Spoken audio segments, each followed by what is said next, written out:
Hello everyone, and welcome to this week's episode of Legacy of the Rimlen. Last time, some heroic stuff happened, as always. But before we get into that, let's have our players introduce themselves and their characters as usual. I've rolled some dice in the background. The dice say that we should start with Ashen, first and foremost. Ashen, could you please go ahead and introduce yourself and your character? Yes, I can. I'm Ash, and I'm playing as Illona, an exiled Tivian noblewoman who's on the run and currently, stuck in a weird companionship of, people with wacky qualities. And now one of them has died, and she's confused, and yeah, it's a mess. Yeah, understandably so. And funnily enough, for once, it's not Illona's fault. Woo! That's progress. Baby steps. Baby steps. Yeah. Thank you very, very much, Ashen. Next, according to the dice, we would have Show&Tell. Show&Tell, could you please introduce yourself and your character? Yes, hi, I'm Show&Tell, and I'll be playing as Anghel, who's a mute peasant boy, and he won. He won. Yes, he very much did. Very much so. I always find this issue of am I making this boss powerful enough? And Hefis was an example of a boss of okay, I'm gonna tune Hefis' stats to 11 because I think the players need a challenge, and you guys won. So I guess I'll have to make next future bosses even stronger. Shrug. Please don't. No, we barely won. Barely. You say that, but it was mostly a 2-on-1 affair instead of 3-on-1. And yeah. I guess, first of all, thank you, Show&Tell, for introducing yourself. Next, speaking of the person who was not part of the 2-on-1, Dely, could you please introduce yourself and your character? Yeah, absolutely. Hello, everyone. I'm Dely, and as always, I'm playing as Muninn, a traveling scholar from Brightland. Not a big fan of 2s-on-1s or 3-on-1s. Kind of a bit of an asshole nowadays. Yeah, I don't know. Why do you guys always have to take my words in a naughty way? Okay. Thank you very much. Thank you very, very much, Dely. I guess fun story before we get into the introduction. One time in the other campaign, I was drawing the outline of a room and accidentally looked like a penis, and Doom Goblin called me out on it, and it was totally accidental. I think you told us that, but yeah.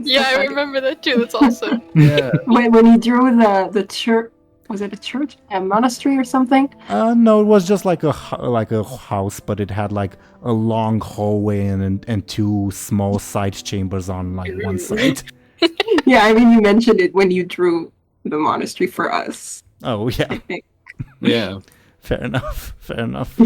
But yeah, I guess I'm doomed to always say nasty stuff without meaning to. Anyway.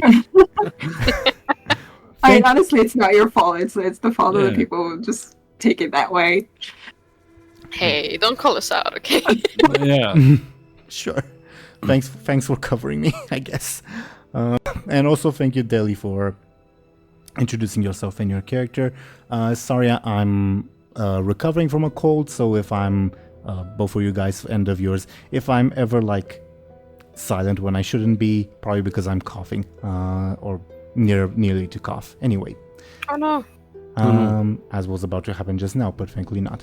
Thank you, Dely, for introducing yourself. Next, let's talk about what happened last time, as is our usual tradition. So last time, as per what happened the previous time, Anghel unwittingly challenged the centaur leader to a duel for the fate of the monks, because he's a very, very good boy, and last time was said duel. Anghel was holding his own for quite a while with the assistance from Illona and, to a lesser extent, Rebob. Illona was perceiving, is that the right term? Scouting whatever. She saw what the centaur leader was gonna do and informed Anghel, which Anghel took advantage of in his fight.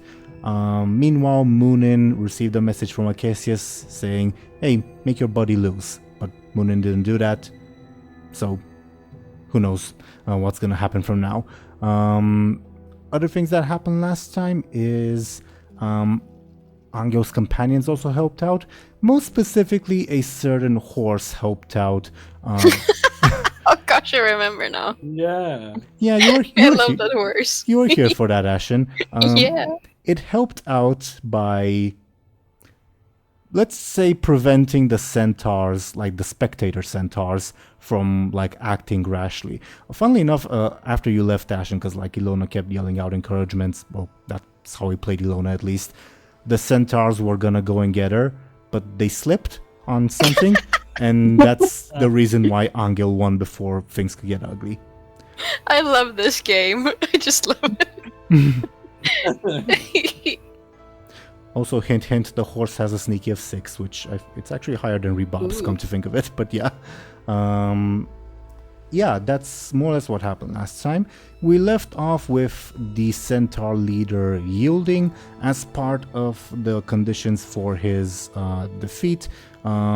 He like took the rest of his herd, I guess, tribe, whatever, back into the forest, and above board promised to like leave the monastery alone. Not that there's much left of the monastery at this point, and they applauded as they left, saying that Anghel is like worthy of their respect and blah blah blah as usual. And that's more or less where we left off, with Muninn approaching Anghel sort of brushing them off, and that's more or less where we will resume as I go and turn on the background music. But while I do that, you guys can still hear me? Yep. Yes. Okay. Sometimes push to talk bugs out when I'm also clicking stuff. Basically, you guys just defeated a boss, not an easy boss at that. Now, you haven't reached like a milestone in the story for me to like grant you a significant or a major milestone in terms of like Fate Accelerated rules, but I do still want to reward you guys for a job well done. So, rewards will certainly be part of today's session, at the very least the beginning. However, I had a bit of a dilemma. 2 people contributed a lot to the boss fight and 1 person not so much. So I was wondering, should I give Muninn a reward as well or not? And then I decided to delegate. I'm gonna give Illona and Anghel Muninn's reward, and they decide if they give it to Muninn. Oh. Okay. Both of us really- together, or Well, I guess the way I planned it, Illona will get it, but just because I can't think of a way for Anghel to get it, if that makes sense. But we'll get to it when we get to it. Yeah. okay. Point is, mostly Ashen, but also Show&Tell, you decide if Dely gets goodies or not. No, because it really depends. Because if is it like Show&Tell and Ashen, like not the characters What? or the characters? I leave that entirely up to you. That's why I'm delegating, because I don't want that responsibility. Okay. Don't just give it to me just because of my charms and good looks, alright? Like, give it to me because I earned it. Okay. Okay.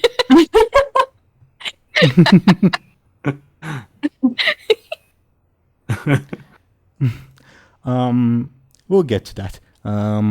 Again, slight spoiler, I guess. Illona will be the one to receive the item, but she will be informed that it's for Muninn, and then the floor is yours. Make sense? Alright. Okay. So as we resume where we left off, if you look at the map, you guys are more or less where we left you. Ash and Illona was still like on the proverbial outskirts, so to say, shouting advice and like indicating stuff to Anghel. So you're not like really close by to everyone, if that makes sense. So I guess first things first, resuming right where we left off, Anghel just turned away from Muninn. Always thirsty, in imitation of Anghel, just turned away from Muninn. The horse joined Anghel. Muninn, you're left hanging, I guess? Well, up to you. And Illona, you're a bit on the outskirts with Rebob. Let's say the floor is yours, but I will say, Ashen, do let me know before Illona does anything, because something will happen before that, okay? Okay. Not something bad, but you know what I mean. So Illona can't do anything yet. Oh, she can, but I'm just asking if she does, I'm gonna interrupt and have something happen before. Okay. Sounds fair. Very. Yeah. Okay. Did either like should we see what is gonna happen with Illona first, or like what do you guys want to do? Just a bit of above board. I do have like reactions planned from the NPCs. Like the monks will definitely notice that you just saved their lives, for instance. But I wanted to give you guys the floor first, if that makes sense. Yeah.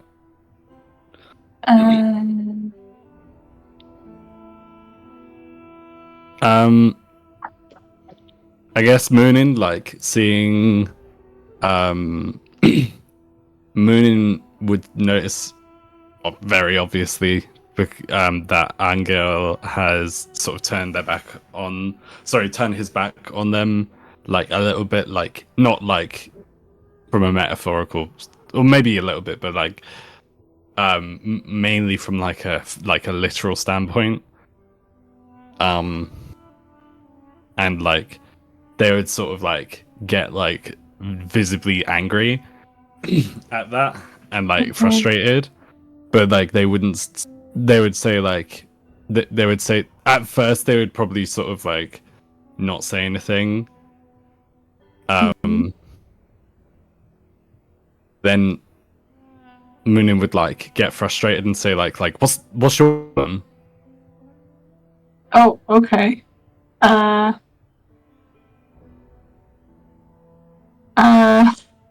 God. But to the point, huh? Anghel will, like, I don't know, did he, like, actually turn his back? Okay. Entirely up to you. Was. From what I remember, Muninn put their hand on Anghel's shoulder and Anghel, like, shrugged it off. Right. Okay. Okay, so when it says, what's your problem? Anghel just looks at, like, gives him a look like, are you crazy? Above board, any body language that Anghel does always firstly will imitate. The fuck? I love this visual. Okay. Yeah. Muninn would ask Anghel like, if you're mad that I didn't get involved, like, just look at me. And then Muninn would like, sort of like, look themselves up and down, and like show off like they are not in a good shape. Anghel shakes his head at that, like he looks confused, like he doesn't understand how Muninn thinks this is the problem. Like, right. He's like, okay, like I can't even talk to you or something. Like, yeah. Always first he will mumble something. Feel free to roll careful to see if you can pick it up. Ooh. Yeah. Apologies, what were you guys talking about? If it's relevant, I guess. I asked Show&Tell a question, but it was more of like it was like a reminder question, if that makes sense. So it wasn't like entirely relevant, if that makes sense. Okay. Per your careful roll, Muninn, always first he mumbles under his breath, "You're missing a knife in your eye." Ooh. Burn. Oh. Shots fired. Like, that is shots fired. Muninn would look to always thirsty and say like, what did like Muninn would like sort of approach like sort of move forward to always thirsty a little bit. Anghel kind of stands in between, I think. Yeah. What are you doing? if Anghel is like, so like Muninn is about to approach Always Thirsty. Anghel like gets in between Muninn and Always Thirsty. At least he puts a hand in between or something. Yeah. Like, definitely. Yeah.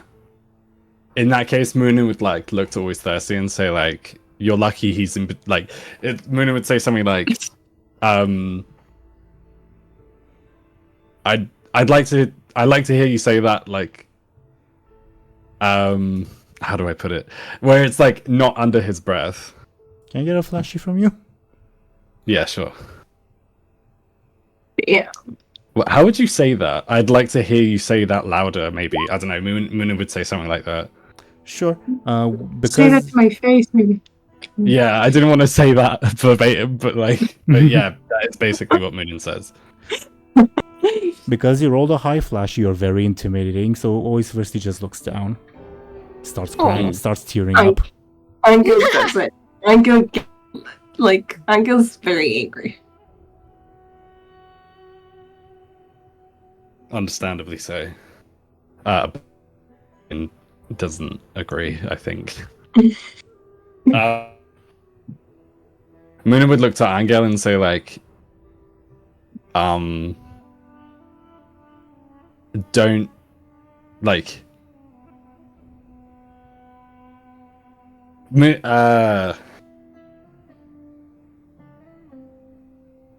I don't know what Muninn would say. I know what I want Muninn to say, but I don't know how to word it. So Muninn would just like, maybe that's how Muninn would like react, maybe.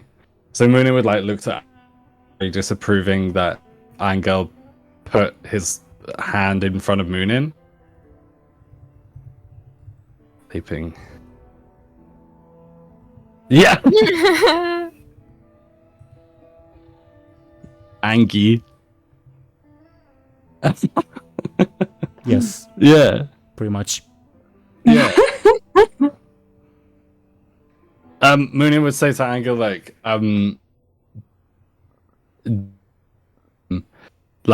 I would prefer if you didn't like try and stop me. Maybe. But then Muninn would like, so Muninn would refer back to like the damage that they've sustained, and they would say like, I mean, this is. No, actually, Muninn wouldn't say that. Muninn was about to say, "Oh yeah, this is partly your fault, by the way." But I don't think. So much drama here. I mean, it's all his fault, but I mean, excuse me. Yeah, I I didn't suppose want that's to do true. it. Okay. You love how Muninn is what? Sorry. So like unapologetic about all of it. Yeah. At all. Yeah, of course. I like I how love it. that is a good observation. But yeah, of course. They don't think they're in the wrong. Damn. But like, I mean, above board, I know they're being an asshole, but like to them, that's just like, yeah, and what, you know? Fuck yeah. Okay. I was gonna ask Ashen if we should switch over to Illona, because I would like Illona to be part of this conversation. Okay. Yes, definitely. All right. As promised, Ashen, something will happen fairly quickly, but before that, Rebab will sort of get up because you guys were like crouching-ish behind like half cover-ish, and he'll sigh and say, "Let's go retrieve them then." Let's go. Good work. Good work. Says nothing. He doesn't think it's good work, but just walks ahead. But you, Illona, you feel a peck at your shin. No. Chicken. Ah. The chicken is back. That's probably Illona's reaction as well, but like less loud, you know. Be more grateful, yes. Have goodies for you. Yes. On order of mistress. Uh-huh. Okay. He I'm not actually sure of its pronouns, but anyway, the chicken like drags you by like your pant leg. Do you accept being like walking in its direction? In the direction it's indicating, rather? Very reluctantly, but yes. You know, she's not really into being dragged away by a chicken, but she'll follow. It leads you not too far off, like a couple paces away, to the corpse of a monk. You clearly see like an arrow like poking out from the monk's corpse. And the monk was carrying two what appeared to be to you like jewel boxes. Oh. But above board, Anghel would definitely recognize them as reliquaries, like little ornate boxes in which you hold holy relics, if that makes sense. Ooh. Chicken will say, left one's for you, right one's for your hooded companion. Your choice. Oh. What? No, I see. I'm trying to understand why Nictelius would give this to us. I don't know if it's. I mean, I'm assuming. Above board, because I can't think of a different way to give you guys loot. That wouldn't Okay. that wouldn't involve you guys of your own initiative, like searching the cadavers, if that makes sense. I mean, that wouldn't be far off from Illona's natural, you know. Sure. But let's assume that the chicken does it, and I think it fits that the chicken does it as well. Yeah, it does. Okay. So the chicken indicated that the left one is for you, Illona, and the right one is for Muninn. Which do you like inspect first, I suppose? I think the left one. So the one for you, all right? Yeah. So it is, as it appears on first glance, like to you a jewelry box. Again, Anghel would recognize it as like a reliquary, small one at that. Do you open it, or do you just think, "Ooh, cool jewelry box"? Probably open it if it's not like people nearby, you know. Yeah, I'd assume you'd be fine. Inside of it, you will find a small golden coin. Just one golden coin? Oh, don't look so disappointed. Try spending that. And it winks at you. Oh no, It's magical. Ooh, that could be. Illona would make like, you know, kind of like, I guess not bad, you know, that expression. And probably put it in their pocket We or have something. high standards by now. Yeah. Above board, it's clearly like a caramel golden coin. You'll recognize it as such. As to what it was doing in like this place in the reliquary of all things, who knows? The chicken like looks at you, blinks one eye, opens it, blinks the other. After a couple seconds, don't you want me to tell you what it does? Are you gonna make me pay for telling me? If you ask nicely, I can tell you. Yeah, I would like to know. That would be kind of you. More nicelier. Nicelier-est. Illona would like roll her eyes and then like, pretty please. It like lowers its voice. It's the coin of a djinn. Weird tradition, I know. But if you spend it, the next day you will find it back in your pocket. I figured it was something like that. Oh. Illona would like look a bit more like intrigued and like, yeah. And she would ask, is there potentially any downside of using it? Is there like a curse to it? Will I become a cat or something? Well, the person you give it to won't have it anymore. So if they figured out it was you, I mean, it did wind up in this holy place after all, so the previous owner wasn't too careful. You should probably be careful with it. I will be. Illona puts it in her pocket and like pats the pocket. It winks at you. and then like nudges the like other box with its foot. Like take it, if that makes sense. Mm-hmm. I think Illona would. Do you also open it or do you just take the box? I open it for sure.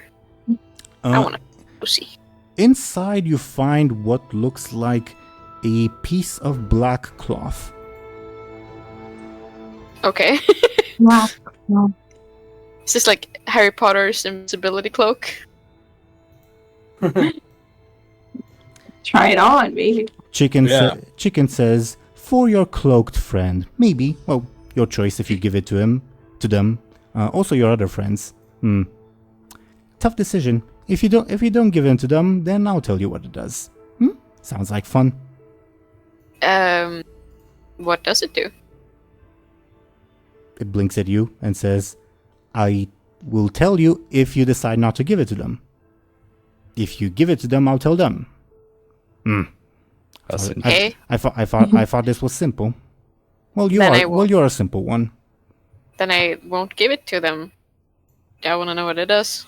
Oh. But what, are you lying or? I don't know. Ilona's yet to decide. Then it depends on the answer. Then I'd say you're kind of lying. So I'd ask you to roll sneaky, please. All right. Sneaky. There we go. Got a 6. Fuck yeah. Ooh. This is what I'm talking about. Ooh. Okay. Chicken got a 4. Narrows its eyes at you and says, that's callous. Mistress likes it.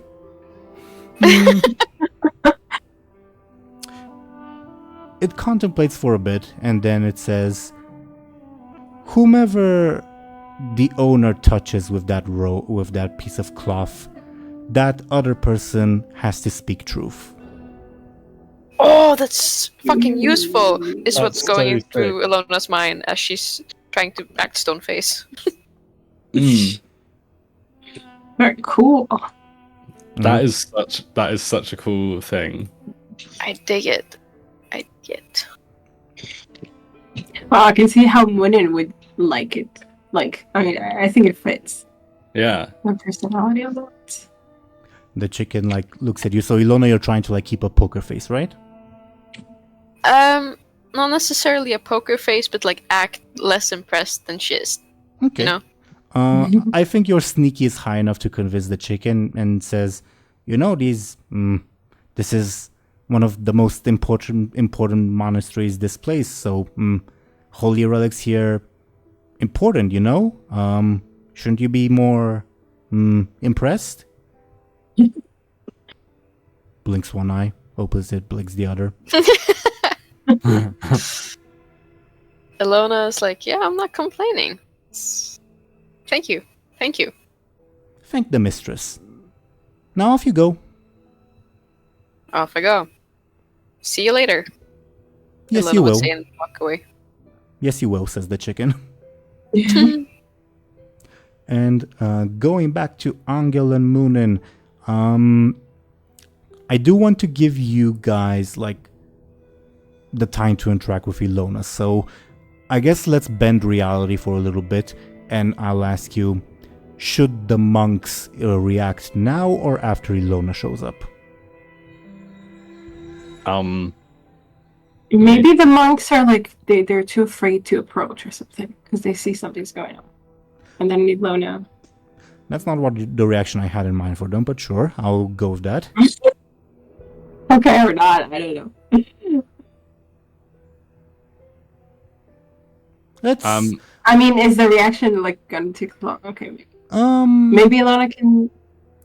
TLDR, they're gonna like swarm Anghel of like, what a good job you did, blah blah blah.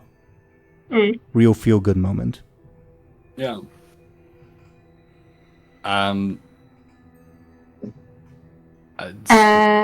Okay, so maybe let's spend reality then. I don't know. It's a good question. Which do you think would be like better, like narratively? Narratively, I want Illona to show up because Ashen has been gone too often, and I want you guys to interact more. So Oh, Interact with me. Yeah.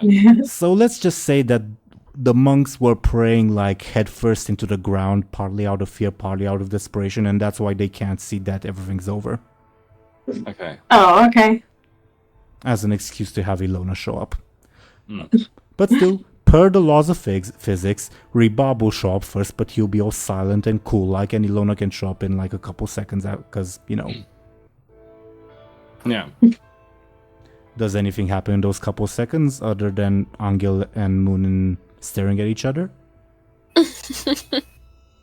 What did we end the like? What was the last exchange? Do you remember?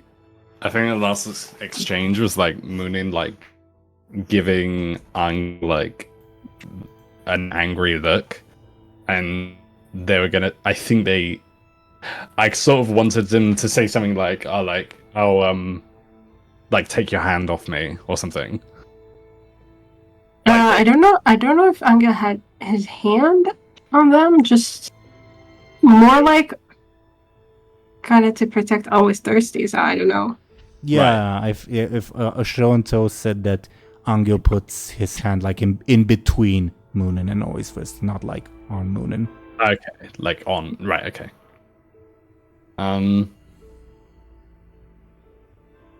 Muninn would like scoff and then ask Anghel like, you're so quick to protect him, but I mean, look at him, he's an idiot. Anghel doesn't look at him. He keeps looking at Muninn like, okay. Yeah. Muninn, because Anghel doesn't see, but Muninn, you see that always first he nods a bit like, yeah, I'm an idiot. Oh, that's really sad. I'm sorry. He's tearing up a little bit, so you can sort of assume like, oh, I'm an idiot, I couldn't protect my friend, blah blah blah. Yeah. Muninn would like couldn't either. Muninn would like smile a bit and say like, that's pathetic. And then they'd say to Anghel like, you're really wasting your time like dealing with this. You're really wasting your time like playing the hero and protecting these people.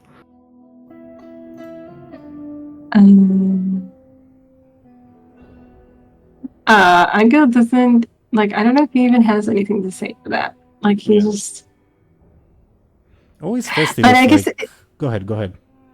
No, I'm just saying that like it's kind of weird. Like I don't know if Muninn like how much they mean what they say right now, but like it just kind of reframes everything that like Muninn has always kind of been on Anghel's side, or at least tried to talk to him.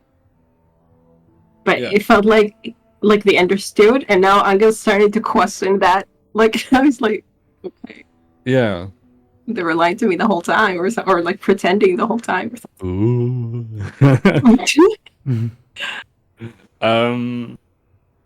I don't know how much I can say either way. I feel like without like going like too deep into it. I mean, like. Muninn at the very least, Muninn definitely seems very like high strung at the moment. Maybe like a bit sort of what's the word like defensive. Yeah, defensive and like like they're making rash decisions like and stuff like that. Yeah, like they're not. Yeah, that makes sense. But I don't know what Anghel like. I don't know. Like Anghel is like shaken, I guess. So he doesn't know how to take any of it. He's just like, okay. Yeah. And do you guys agree that this would be a good point for Illona to show up?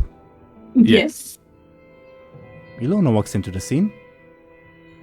She sees like the conflict between Anghel and Muninn like from a distance. But as for everything else, that's entirely up to Ashen. Can you all hear me? Yeah. Yeah. Okay, I was worried. Okay. You stopped in the middle of a sentence though, or at least we stopped hearing you in the middle of a sentence. Okay. Just saying, Illona shows up. She sees the conflict like happening from a distance, but Yeah, I'll be bringing everything else up to Ashen. What's happening with the audio? Yeah, it keeps cutting out. Illona shows up. The end. Nice. What did I say? My mind went blank. You walked in. Yeah, and you The saw, room goes dark. and you I guess fighting. I don't know exactly what you saw. If it was clear that we were fighting. Yeah. Yes, it Yeah. was. Yes. Arguing, let's say. I think Illona would not really read the room so well. She would be like confused, like, what the fuck just happened? I mean, good job, Anghel, but like, I'm not sure. Would Illona say that? Yeah. What the fuck just happened? Like, the complete thing. There was so much. Yeah. Like, she's just been on the outskirts and like, yeah, punch him there, he's weak there. Yeah. Like, what the fuck? There was a go or kisses, what the fuck? Chickens. Yeah. Muninn would look to Illona and be like, I saw trouble, and so I wanted to get away from it. But Can you go back a bit? I'm sorry, my internet is cutting off a bit. So what does Muninn say to Illona? That's what I didn't hear. to Illona, they turn their head to Illona and say like, "Where were you?" Oh, okay. did you hear what I answered, or? That you like stumble away? Correct? I smelled trouble, and then I wanted to get away, but I guess you guys are persistent. As long as Teeironor can hear this. Yes. Okay, good. Carry on as if I can. Okay, good. Muninn would sort of look back to Anghel again, and then sort of just turn around and sort of walk, make some distance. And then Muninn would say yeah, well, I mean, everything's handled. The centaur didn't put up much of a fight. I would like to disagree, but whatever. He doesn't care. I think Illona's kind of baffled, kind of shakes her head like, okay. Muninn looked to Illona with a careful. Sure, you guys can roll among each other, but since it's player on player, you can also decide if it just happens or not. Not up to you guys. Okay. But if you want to do it by following the game mechanics, it would be careful versus Illona sneaky. If you want to do that, we didn't hear. We don't hear. If you want to follow the game mechanics, it would be Muninn's careful versus Illona sneaky, something like that. Okay. It's gonna be hard. But it's player on player, so you guys decide if it happens or not. If it does happen, maybe Muninn wouldn't try it just yet, because Muninn doesn't have necessarily to see if... I was thinking Muninn would look to see if Illona has something. Or do you know what I mean? But then why would Muninn do that? Why would Muninn do that? Without my knowledge, without my IRL knowledge, Maybe they noticed something. Seeker of truth, I suppose that's true. Muninn would ask, before anything like that happens, Muninn would ask Illona, where... So, I don't know if... Above board, I don't know if Illona has answered this, but Muninn would say, so, where were you again? She looked at Rebub and we were in the bushes trying to look for advantage for Anghel to fight. Rebob says, we could ask the same of you. Muninn would True. move their. So I imagine they had like maybe their arm, like they were hugging themselves with one arm, like because they're in pain. Muninn would move their armor like away from their chest, like to show that they are like sort of damaged, and they would say like, I wouldn't be very good in a fight like this, would I? Also, by the way, Muninn, Deli, you have a careful free, but your stunt would apply, so you and Illona are evenly matched. Oh. What if I were to like Yeah, to roll. her? Yeah. Oh, that's interesting. Very. Muninn would ask then like Muninn would ask everyone like, so what's are we just gonna stand around, or do we have a plan? Well, while you guys are still standing around, the monks are gonna want to show up to give Anghel his loot, if that makes sense. Yeah. Okay. So should they do that now, or? I mean, I guess, or at least Okay. Anghel's like over the So the monks like slowly begin rising up, see that the danger is over, and they are at least somewhat aware for me too. of whom to thank for it. So they swarm Anghel and start like praising him, like, good job, you saved us, and it's a bit of an avalanche of people.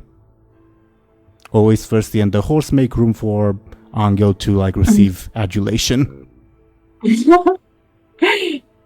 I guess I don't know if Anghel's in the mood for celebrating, but he lets them, like he doesn't, stop them or something. But he's not like super active, I guess. Anghel, first thing you'll notice is there's this overwhelming like smell of incense and unwashed old people. Oh. That's nice. I hate that. Muninn and Illona, you guys are a bit far away, so you get the smell, but not that acutely that is. But Illona, for whatever reason, the smell is just like, you smell it clear as day, this like stink of like incense and unwashed old people. What? Oh, interesting. I don't understand. Oh, I get it. Sorry. The two pieces, they're coming together. The monks ask Anghel, what's your name? What's your name? Anghel doesn't have anyone. Maybe Anghel looks to always thirsty or something. I don't know. Prince Anghel, he shouts. Shit, he shouldn't have. Prince, they like mutter among each other. Anghel kind of shakes his head, but like, like he's too tired, like whatever, Well, I'm trying to think of how to phrase this. They will ask, well, would you... It's difficult to to describe this, but they are gonna offer, in short, to pray for Anghel. Basically, during every like religious celebration, there's a list of names that the monks read out, and they are offering to have Anghel's name on that list forever. I didn't hear what you said before the list. So,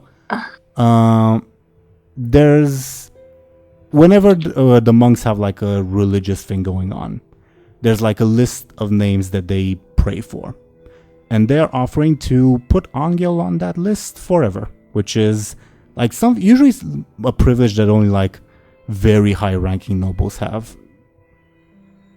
Mhm. Oh wow. That's really good. Yeah, it's very cool. Bill kind of like, kind of nods his head. And above board, this will translate. And a humble. This will translate in terms of game mechanics. Anghel, you will have always, well, as long as these monks are alive, a +1 bonus whenever you're dealing with magical things or trying to do good stuff. On like any aspect? Mm-hmm. Cool. Yeah, I'll take that. Yeah. And they will also ask for if you have like like parents that you'd like to be mentioned for like the monks to pray for, etc., or like other relatives, etc., etc. Ooh, Anghel wants to say Willa, but I don't know how to convey that. That's great. Ooh, I like the image. It's stupid looking. The image? Well, the +1 next to it. Oh, I didn't see that. That isn't that bad. Kind of cool. Anyway, and a bit of... no! He was just deleted like that. Oh no. I moved him to the right. I didn't delete him. I missed that. Muninn Perish. Oh. Also above board, if and when the monks rebuild the monastery, that +1 will turn to a +2. Ooh, let's help them reveal. No, I'm kidding. Okay, that's cool. And they will start like examining Anghel, like, you can't speak? You can't speak? Yeah, Anghel kind of shrugs. Kind of like, yeah. They'll- I'm trying to still make him say Willa somehow. Are we going to tell him about Willa? Okay. If only you had literate friends. If only. Literate friends who were, weren't angry with him at the moment. I mean, there's also Illona, but sure. Illona's literate, but sure. Yeah, that's true. But, I mean, are they... Like, it seems like Anghel's a bit removed from them. I don't know, are they close by? Yeah, is Illona close by? she is. She is a bit removed. But you can, like, signal for Illona, for instance. Just to have her come and say Willa's name. Damn it. I mean, I think it's really important to him, though. Fine. Maybe we'll try to get Illona's attention. Illona, is your attention gotten? Yeah. Yay. Okay. So simplifying. Does Illona know like the names of like Anghel's sister and potentially other relatives? I think Anghel's sister for sure. That's been Other a theme. relatives, I don't think so. I don't mention anyone, but Okay. I don't think she knows either. At the very least, we can like fast forward and say, yeah, that Illona passes on the name of Anghel's sister. yay. That's what he needed. You can go now. My job here is done. See you Walks later. out like a boss. Yeah. Willa. And like some of the monks, while this is happening, they're like examining you up close, Anghel. Like intrusively up close, like grabbing your jaw and like examining your throat, like trying to determine why you can't speak, if that makes sense. And one like more elderly monk, you guys can still hear me, right? Yes. Yep. One more like elderly monk like shakes his head in sadness and says, "We cannot help you with the fact that you cannot speak. You can only help yourself. And we can only pray that the free grant you the strength to help yourself." Okay, Anghel kind of takes that in. I get a moment. And the monks will like slowly disperse, for lack of a better term, to like collect the dead, like take stock of the damage. They all like they're grateful that Anghel saved them, but like sadness like has now started to take over. But they do like take the time to like go to Anghel and like one by one like place their hands on Anghel. It's like a symbolic gesture of blessing, if that makes sense. So sweet. I mean, you did save their lives, so you know. Still, I don't know, like old people kind of, are they all old? I don't know. Well, I guess the elderly would have died first, so Okay. they're all above middle age. Uh-huh. Middle age or above, let's say so. But they all have, monks are not allowed to shave, so let's say that they all have like very generous beards. Okay. So I guess they look old.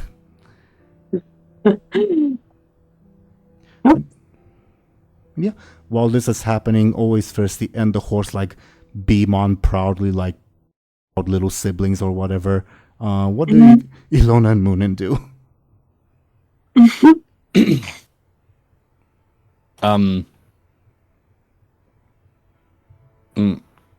Muninn would look to Illona and say, like, he's Muninn would look to Illona and say, "There he goes again." Illona would probably like just shake her head. You know? Yeah. Muninn would ask, "Nothing to say?" Someone really Yeah, ought to hit you good, says Rebob.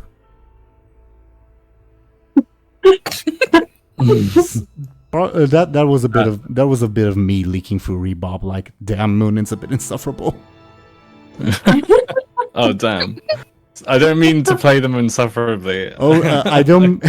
I mean, like, I say that as like someone who's into the universe, not like as a third-party observer, I guess. Okay.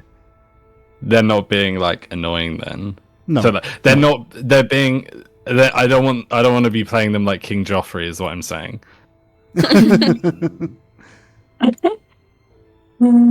Okay, I hope not. Anyway,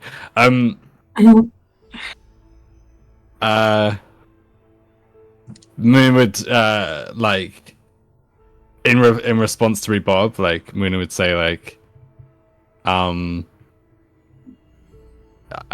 did you want to? Moon would say, did you want to lose an eye too? Wow. draws his sword. You first. Did you say you first? Yeah, he drew his sword. Yeah. One wrong word and combat will begin above board. Like, Oh my- Muninn really doesn't know when to stop. Yeah. Muninn would very obviously appear to want to say something, but like they know, like, as far as at the moment, they're in such they're like Exactly. their health is so low that they would just like bite their tongue, I think.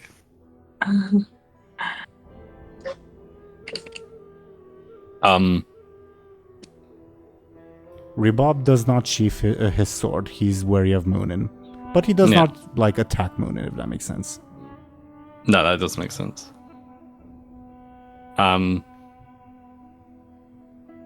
So Moon will repeat their question, like, to Illona, like, like you seem quiet. Like, why are you so quiet? I think Illona would start to feel a bit pressed, you know? Like, from Illona's perspective, it's kind of like reasonable to be like a bit, you know, taken aback. Yeah. So she would like probably kind of like squint her eyes and like, you're acting kind of strange lately. Is everything okay? Everything's fine. I did what I had to do, and like Muninn would say, like Muninn would be very obviously like angry, like I mean, and they would say like I'm not acting strange. I just did what I had to do. And I'm Muninn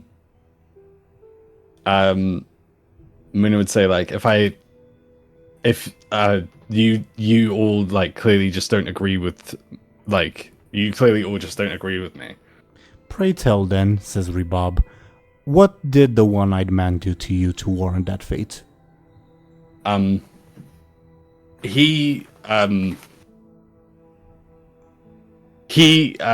would say, like, Good Eye sought to attack me while I was Muninn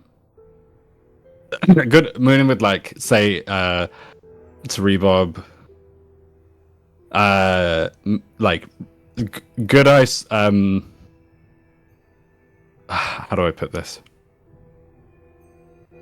I apologize for being like thinking about my wording like a lot, but I don't want to like. Do you know what I mean? Muninn would say like, sure. I had to attack Good Eye because Good Eye was gonna like put a stop to, like, Good Eye was going to attack me. May I get a sneaky from you? Yeah.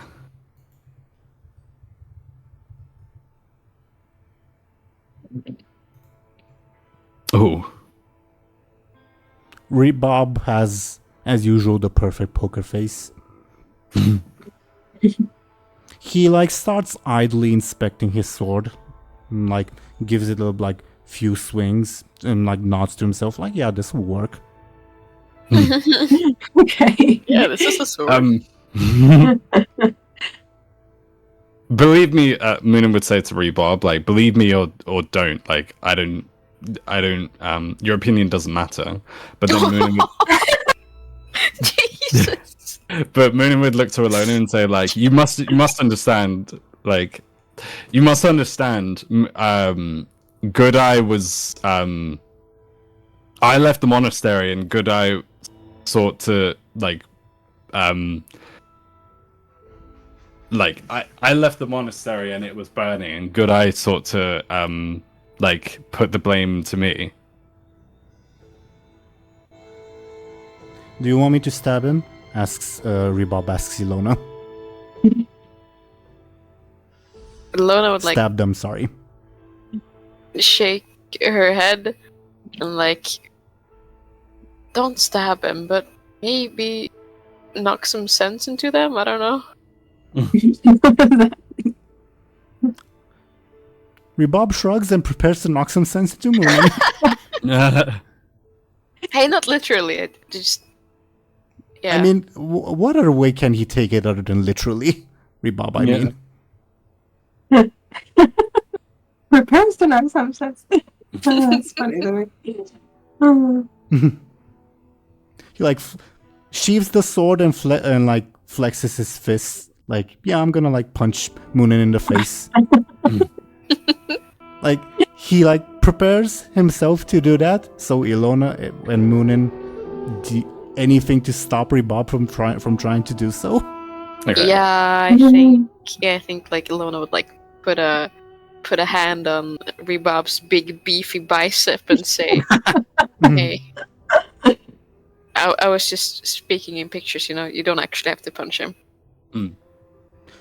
I would like that. I would like to do that though.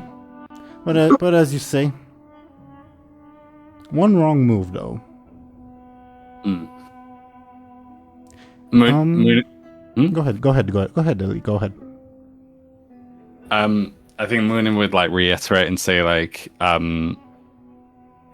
my like, you like threatened me, but I did what sort of. You threatened me, but I did what had to be done. Akessius spoke to me before like the monastery started burning. Akessius spoke to me, and he like if what happened didn't happen, like we wouldn't be able to, like, Akessius wouldn't have helped or offered to help us like in dealing with the skeleton issue, like with the ancient Rimlens. Rebob grows more and more confused. Yeah. I guess he's offered to help. I forgot about. He Sort didn't. He didn't. He didn't. Okay. I like. He did offer to like. He did offer Muninn something though, right? Like. Yeah. A vague promise of knowledge. Yeah. So Muninn was like, that's mainly what I was like referring to. So Muninn would like elaborate and say, Cassius like promised me knowledge, and what was I to do? Just not accept his offering? We're running out of time as we speak.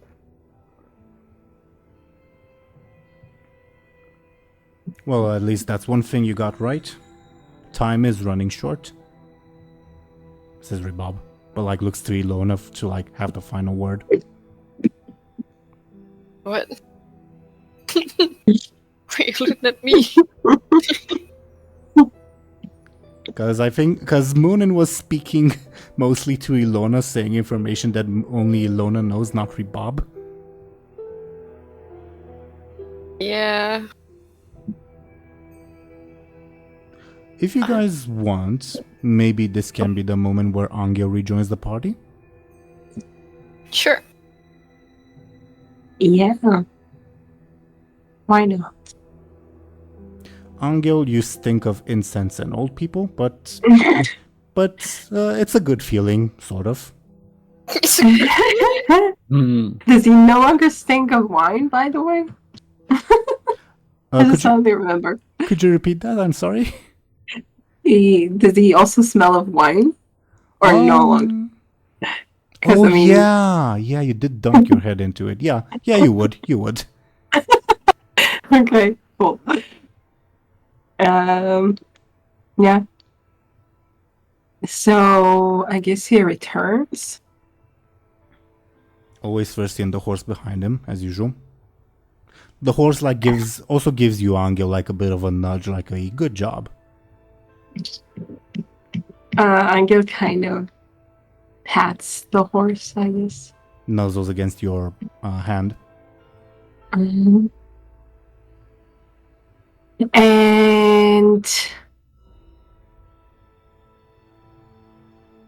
I don't know, Anghel kind of looks to Illona, maybe? And then he signs, do we go? Like, do we... Oh, wait. Do we have a tree to take care of? Oh, shit. Yeah, we do. Shit.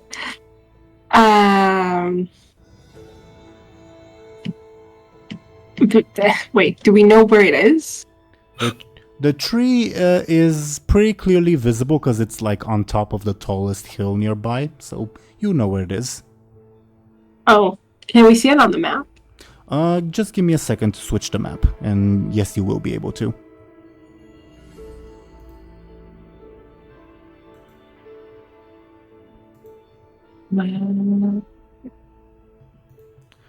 I have not updated it yet with like a map of the destroyed monastery, if that makes sense, but that will come soon enough. All right, the tree's pretty far away. Like, how long will it take to get there?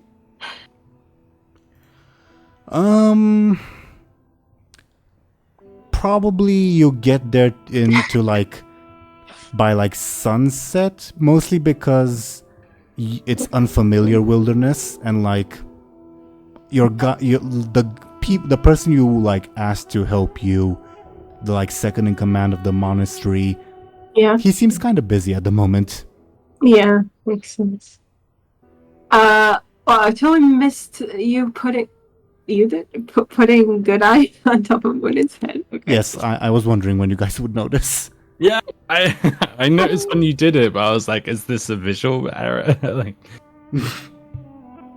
no, it's a joke of like, because apparently you guys don't want to get rid of that token, so I have to put it somewhere. Yeah. His death weighs heavy on my conscience. Wait, so... God. Like, I'm on one hand, I'm like thinking, oh, Good Eye was the one who was worried about the tree. Now he's gone.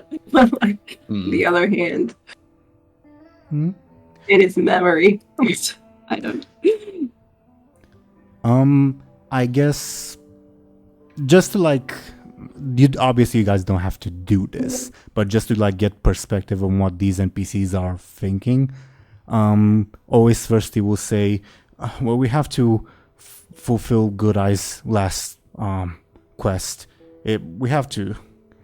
And the whole gently like bites on Anghel's, I guess, pant leg, I guess, to like softly like indicate, hey, we should go in that direction. Towards the tree, he means. Yeah. This is not to say that you guys should do that. This is just to say what these NPCs want. Yeah. I think Anghel is kind of inclined to agree. It just I don't know what the others would do though.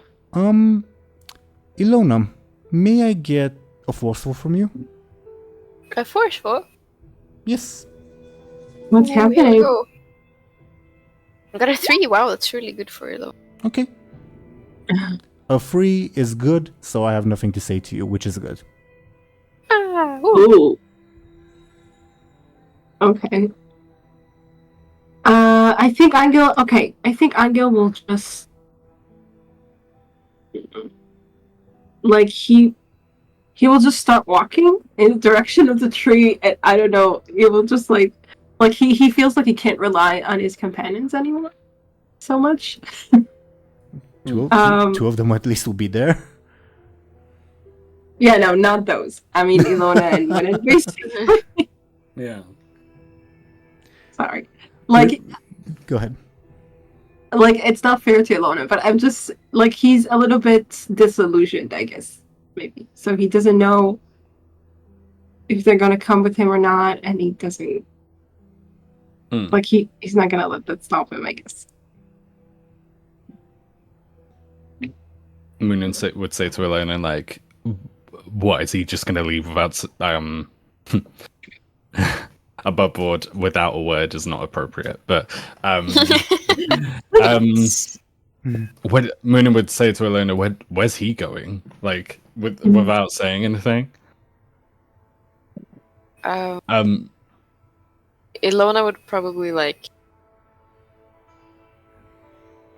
kind of follow Anghel and say like, I don't know, but I'm not willing to let him get into trouble again. He obviously needs help.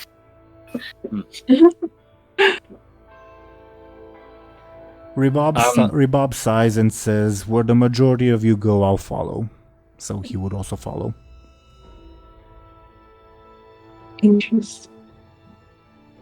So Muninn would say to Anghel and Illona, like,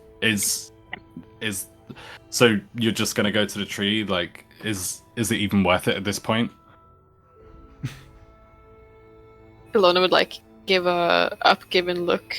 She would look, I don't know, very defeated and shrug. Find it kind of ironic that until now Muninn has been the one who has done the most to solve the tree quest. Yeah. really turned on its head.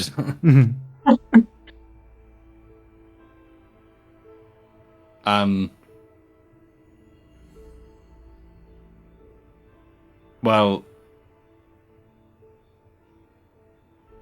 Muninn would ask, like, as Muninn hesitates, may I chime in, or Deli, would you like to say something? You can chime in. You will hear the familiar annoying voice of Akessis in your mind say, if they're going to the tree, follow them. I will need you to prevent them from doing something. Oh my god. Ooh. No. He's relentless, this dude. Yeah. In that case, Muninn would say, like, Muninn would, like, huff and sort of sigh a little bit, and above board, this is probably what they were gonna do anyway, but at least at this point, they, like, know that they definitely should do it.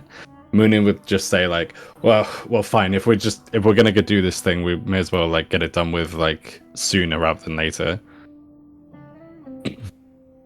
And then Muninn would say to Anghel, like, come on, let's like, come on, lead the way.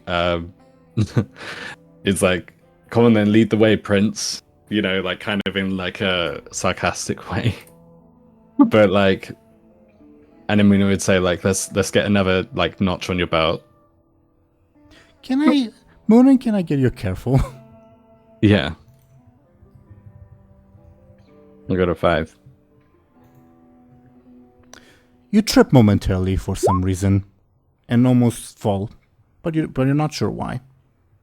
Oh, interesting. Can I would ask, can I see what? But then obviously that's what the careful roll was for. Unless you spend fate points, not much more I can say. Okay. Oh, no, that wouldn't apply. Don't worry. I was gonna say, oh, what about Mosh Pit or Outside Out of Mind? But that I can't see that working. Mosh Pit, no. No. Out of sight, out of mind. Yeah, also no. Sorry. Yeah. No, it's okay. But I will use a charge of slippery floor to make you actually fall on when you trip. Nice. Damn. Which I guess should give you a hint as to who rolled against you. Da, da, da. That's disgusting. Muninn would, like, land face first, like, into the dirt. Into a special kind of dirt. Oh no. They would, like, try to, as quickly as possible, like, lift themselves up and, like, act like nothing happened, but they would, like,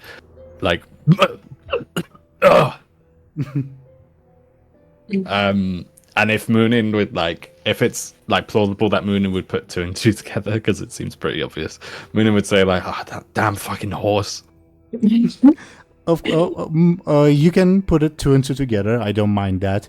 It's just that, like, what you see is that the horse is just nonchalantly walking along beside Anghel. Yeah. Chad horse. Irritable horse, I'd say, but yeah. Well, so you guys are heading for the tree. No guides, no local help at all. This will be interesting. Okay. Let me briefly change the background music. So, while I do that, how's the trip look like? Is it just awkward silence? Do you guys want to maybe try to hash some things out? What's up? What's up, everyone? Yeah. I kind of have to get going soon as Ashen, not Illona. Yes, I'm aware. That's why I asked that question. Okay. Well, yeah, I think Illona would be in their mind in that case. Okay. Okay. Ashen, since you're here, I did have something in mind for Illona that was independent of whether you, Ashen, will be here or not. Like, I planned this before that became an issue, let's say. Would you like to simplify things by saying that Illona fails a forceful roll, or would you like to roll regardless?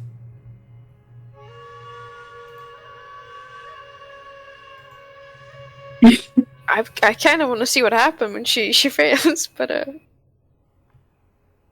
yeah, sure, I'm willing. Okay, so you agree to willingly fail that forceful roll? I forcefully fail. Okay. As you guys are going through the woods, and obviously there's all sorts of wildlife around.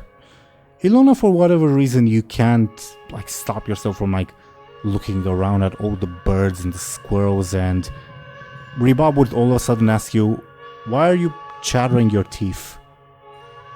Fuck. What's happening with me? What?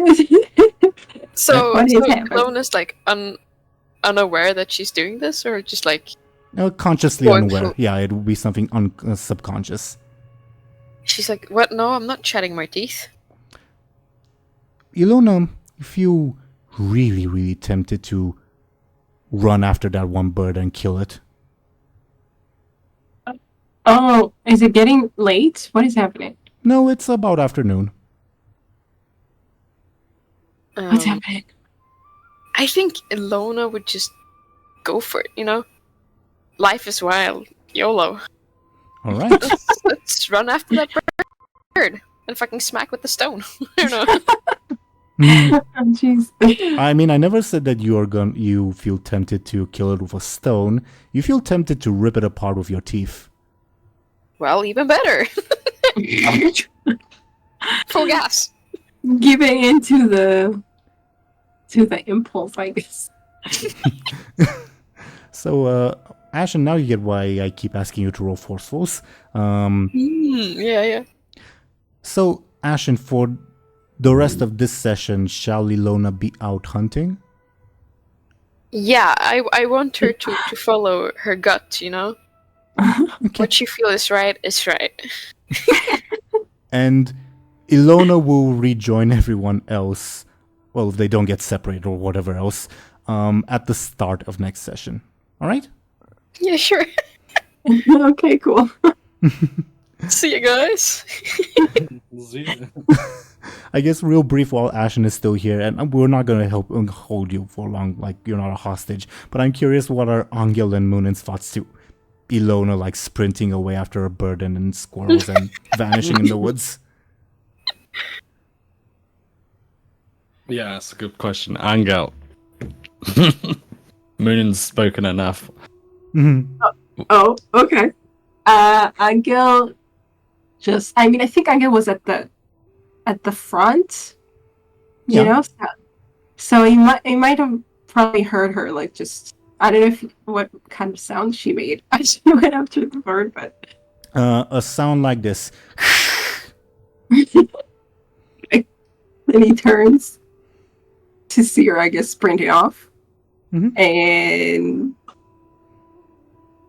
I think maybe he has an urge to exchange a look with Muninn for a second, and then he's like, he remembers himself kind of.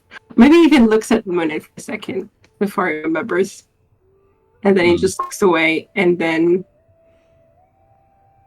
Yeah. he might continue, I guess. Or I don't know. That's weird. I don't know. Oh, it makes sense. It makes sense. It's not every day that your friend turns feral, you know. Yeah, no, it's weird that he would just ignore that. I don't know he can do that. Mm. I feel like I envisioned this as well, like not Illona acting as a graceful cat or something, but she's just like running like full cave woman, you know, like holding up her skirt, like taking big steps. Yeah. Just going bonkers. I love that. I'm down with it. Fuck yeah. What about Muninn? Moon would like pinch the nose bridge and say like, "Oh, we need to take that thing off away from her," like referring to the cat idol. And they would say like, well, let's hope she doesn't catch bird flu. That's a legit concern. Yeah. And don't worry, it's like 300 years before that was a thing. Okay. Half joking. Just for context, the horse and Ois firstly don't show any reactions. Like, oh yeah, just another day. Bob like does that like pose where he raises both his hands in like WTF and sees that no one else is reacting, exaggerates the pose some more, Yeah. and then just hopelessly shrugs and continues to follow Anghel and Muninn. I haven't even decided if Anghel doesn't do anything. I just don't know My what bad. would be the point of him going after Illona. You know, like. Yeah. I will say, for the sake of Ashen not being here, that Illona will be faster than Anghel. Yes. So maybe Anghel like walks out a little bit to try to see if he can see her. But wait, he just leaves her there and continues? I don't know, it's weird. I'll say that Illona, like, she runs after that bird or whatever, and like, it's a pretty dense woodland, so you like eventually lose sight of her. And let's say that like after you like try to look over some trees and where you might think she might be, you just don't find her. Obviously for like above board plot's sake, but you know what I mean. Yeah. I mean, I don't know what to think about this, but I guess it does have, like, Muninn seem to think that it definitely is the idol. Like it just starts early now? I don't know. A question for another time, perhaps. Yeah. Because okay, so maybe like Anghel can just think like, oh, okay, she's turning into a cat again. I don't know. I don't know. Because I don't want to like hold Ashen hostage, basically. Yeah, that's true. Sorry. No worries. So yeah, okay, whatever. Well, as Illona departs half gone feral, Ashen, could you please like tell the viewers where they might find you and what's up with you and all that good stuff? Yeah, of course. I'm Ash, and you can find me running around in the woods, chasing birds. Or on Instagram. That ironically, you do go to the woodlands a lot. True. You can find me throwing some axes there. Yeah. No. You can find me on Instagram if you're into art and that kind of stuff. And yeah. Yeah. She's a great artist and a great axe thrower. Check her out. Thank you. All right, Ashen, thank you very, very much for playing with us again. We'll check in on Illona next time, and we'll probably like do some rolls to see like how good of a hunter she is and all that. I'm really excited about that. I'm looking forward to it. Okay, you guys have an awesome rest of the session. See you soon. See you, Ashen. Good night. Bye. Bye, Ashen. Okay, so going back after this bizarre little spectacle, I'm assuming you guys continue on your way towards the tree? Yeah. Yeah. As far as I'm concerned. May I get careful from both of you? Yep. Yes. Is it to visually see something? I don't know how you could not. It was more of a careful for like general senses, like hearing, sight, potentially smell. So I guess it does count for your stunt, Deli. Okay, cool. Nice. Awesome. I got a 5. Anghel, You hear like local wildlife, perhaps closer than you might expect, but like not necessarily much else. Muninn, you hear like the local wildlife, yes, but it's rapidly approaching where you guys are. Not like a swarm of them, but like from what you're like sensing, two creatures, one very large and one like medium size. Okay. It seems like they're gonna like Anghel's in front, correct? Mm-hmm. They're gonna like be like almost bump into Anghel, probably accidentally. Okay. Muna would like if there was like a tree to like move behind for both Anghel and Muninn. Mm-hmm. Definitely.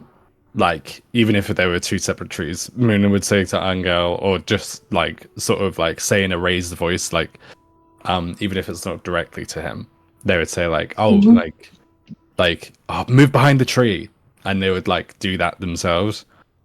Mm-hmm. Anghel will be a little confused, but then I guess he would do that too. Mm-hmm. Yeah. Definitely. The NPCs will follow along. Yeah, that's what I wanted to make sure of. Yeah, and like where you were about to like walk into Anghel, again, almost certainly a complete coincidence.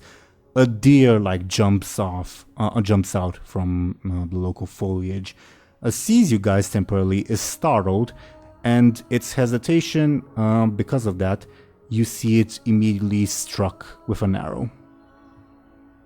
And it Oh my it god. falls, and yeah, it is now prone. Where are we right now on the map? I'll move Muninn's token, let's say. Are we like in the woods? You are more or less where Muninn's token, yes, but you are in the woods, yes. Could it be the centaurs? Well, on that note, you will hear a voice say, "Oh, apologies, have I startled you?" It's a strong masculine voice. Where is it coming from? The direction the arrow came from, so like, trying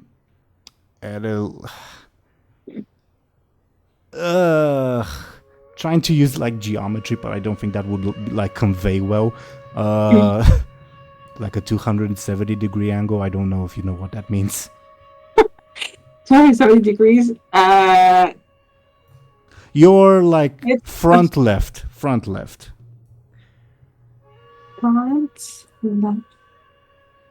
Left from where we're looking, or left from? If you were from where you're looking at the deer, yeah.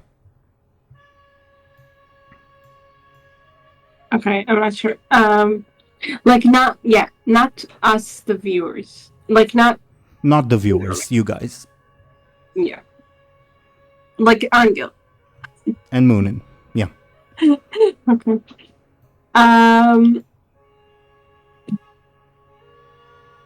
Okay. I don't know if the like icon has appeared on screen. Roll20 is lagging for me a little bit. Yeah, I'm not seeing anything. Okay. Right. Well, either way, in a couple of seconds, another centaur will appear holding a bow and a smile across their face, and it will say, "Hail!" Oh, yeah, I see it now.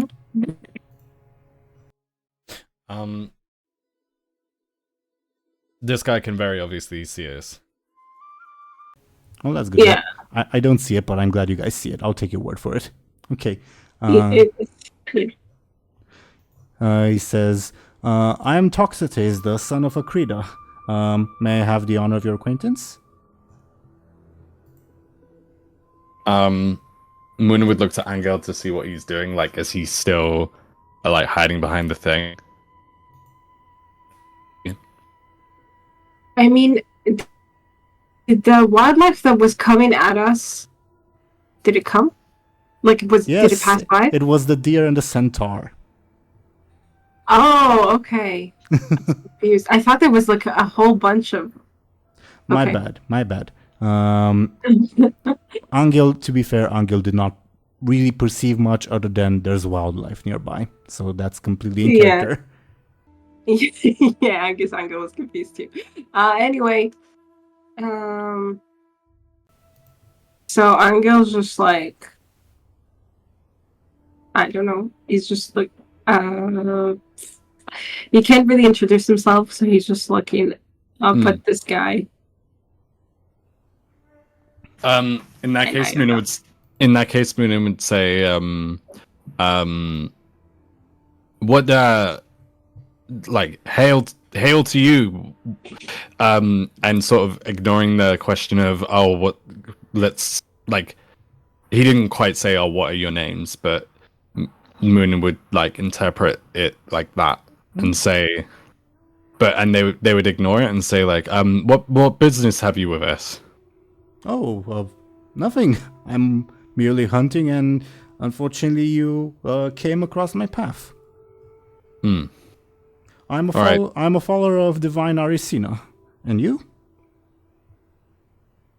Deli, Muninn would know Arisina as the twin sister of Acacius. Oh, God. Great. Angel wouldn't know that, right? Definitely not. Muninn would doesn't say anything to them. Muninn would sort of like ignore his question again. And also above board the goddess of the hunt, so you know. That makes sense. Muninn would sort of evade his question again and say like, we've seen a few like you in this area, but not followers not followers of her, but of Acacius instead. Yes.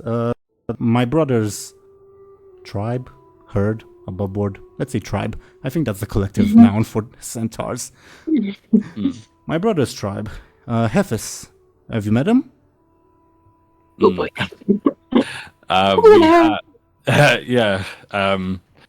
We've really made our acquaintance with him, and then like when we look to Anghel. That explains the smell. Looks at Anghel. The smell. What? Seeing your confusion says, well, he must have treated you to good alcohol. Oh. There are so many smells right now from Angel's.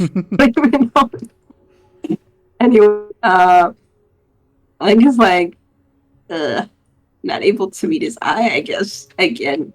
Like it seems to be a thing with him. Anyway, he just like nods and tries to kind of like, you know, move on, kind of just be like, okay, yeah, bye. Nice doing it. Would you like to share this quarry with me?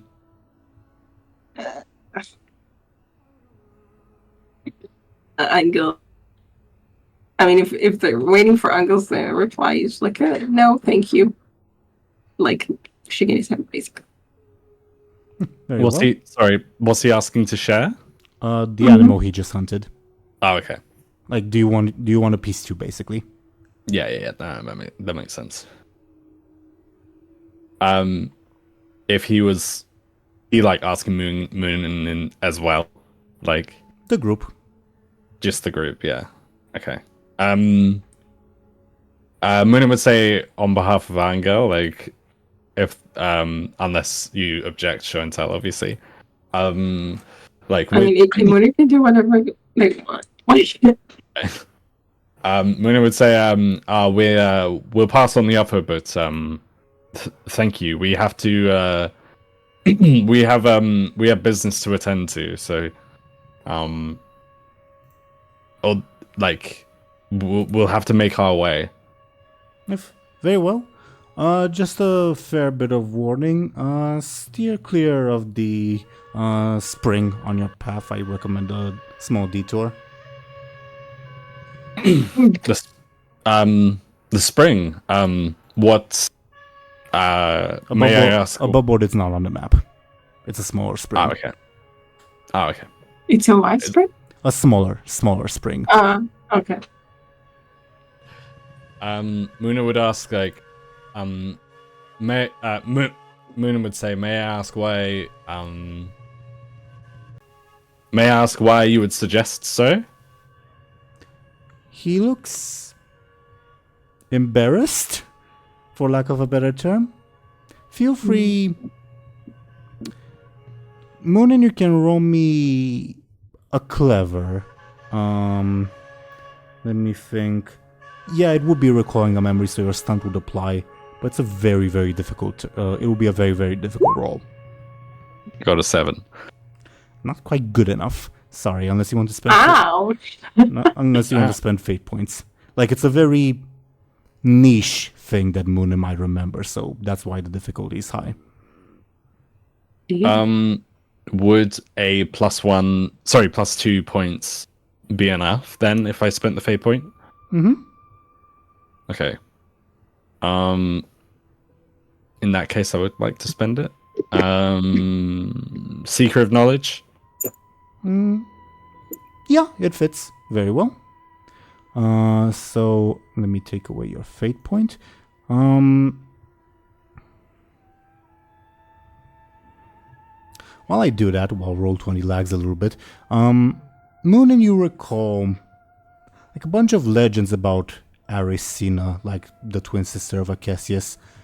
Unlike Acacius, was like very boisterous, very much like a feeder guy and all that, like almost a frat bro in a way.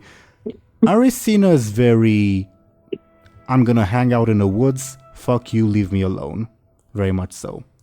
And there are plenty of legends of people unwittingly stumbling across her while she's bathing, and she being very, very, very mad. Okay, that's why we don't. And you can guess that's why he was embarrassed. Yeah. Okay. I hesitate because I'm writing this down. Muninn, like, would probably in that case like a small sort of like smirk, sort of like they'd sort of start smirking a little bit, and they would say like, yeah, no, say no more. I'm glad you understand. I suppose you had the pleasure. No. She very rarely takes male followers. If I were that kind, I would not have lasted so long in her service. I see. Okay. All right. Well, we will do our best to steer clear from the spring, and as Muninn says that, would I need to roll a sneaky because above board? That's not entirely true. Sure, and I'll roll pose. Okay. All right. Really? What everybody wants to start this? Okay. Well, in Muninn's head is like how cool, well not cool, but like how like or rare of an opportunity is that, you know? I guess. Centaur suspects nothing. Probably because the Centaur knows nobody's dumb enough to willingly do that. Or brave enough. The same thing. Yeah. All right. Well, in that case, Muninn would like be like, what's the word? Like, they would like fancy themselves like by like not throwing off their scent or whatever, and like successfully lying basically.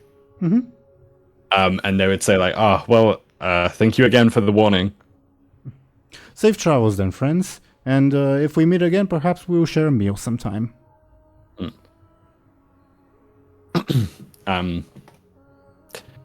Perhaps we shall. Good hunting, Muninn would say. And like Muninn would say it exactly like that. Like Muninn would be like, good hunting. Likewise, he smiles.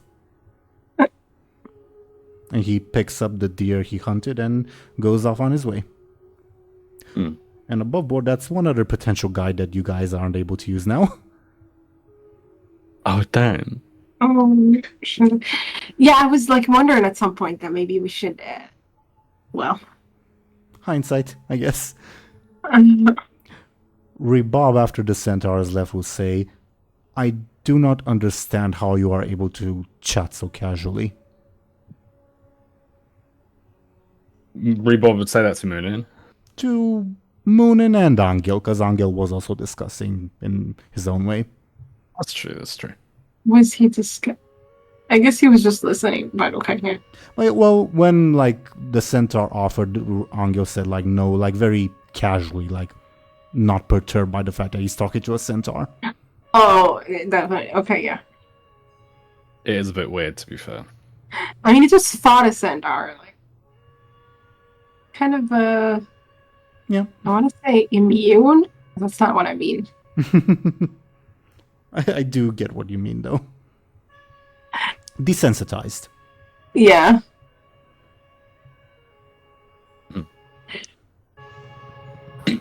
Okay. If no one responds, always first he will say, "Oh, you'll get used to it," and like casually like claps him on the back. Yeah.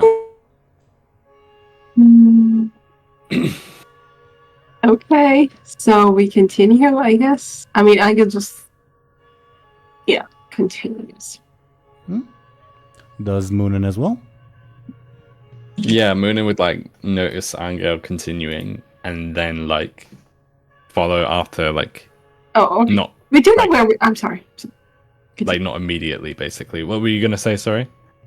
No, just that we do know where we're going, at least. Like, I mean, maybe we see the tree still, right? You may careful. Shit. Should I as well? Yes. It's a 1. Ooh, it's. I mean, it could be a 4, but It it's is a up to you. 4 for Muninn, yes. Okay. Anghel, you have the general idea to like head for elevation, but like there's lots of like small hillets, and you're in the woods, you can't really see like up the top of the hill, if that makes sense. Yeah. Muninn, however, you do have like your sense of direction, like more or less there. You know where you would have to head to reach the tree. And I would say if you... Actually, I'll save that for later. But it's something good that may happen, okay? Okay. Okay. Okay. So... I will say, Muninn, you do notice that Anghel, the person leading the group, like... Is he leading you guys in circles? Intentionally? Or unintentionally? Muninn would ask Anghel, like, Muninn would ensure, like, by saying asking Anghel, like, you realize you do know where we're going, don't you? I feel like Let's say for the sake of it, Anghel, as you look at Muninn, you see Toxotes the centaur in the distance, and you realize, shit. that we should have asked him to guide us. No, you realize that you like it's a landmark, so to say, that you're seeing again. Oh, what did he see The centaur. in the distance? Downhill though. Okay. I get kind of like, well, maybe he even realizes that he's kind of lost, but he doesn't want to, Admit he it. doesn't want to talk to Muninn, so he's Right. kind of stuck. Muninn would like. So stupid. Muninn would probably gauge that, and they would scoff and they would say like, "Be stubborn if you want, but I'm gonna go in the right direction." And they would start walking to the tree. Okay, cool. So I guess after like he lets Muninn kind of move forward a bit, and then he follows. Mm. Then the NPCs will follow along as well. This is so stupid. Yeah. Now heading in the right direction, but having wasted like 20 minutes.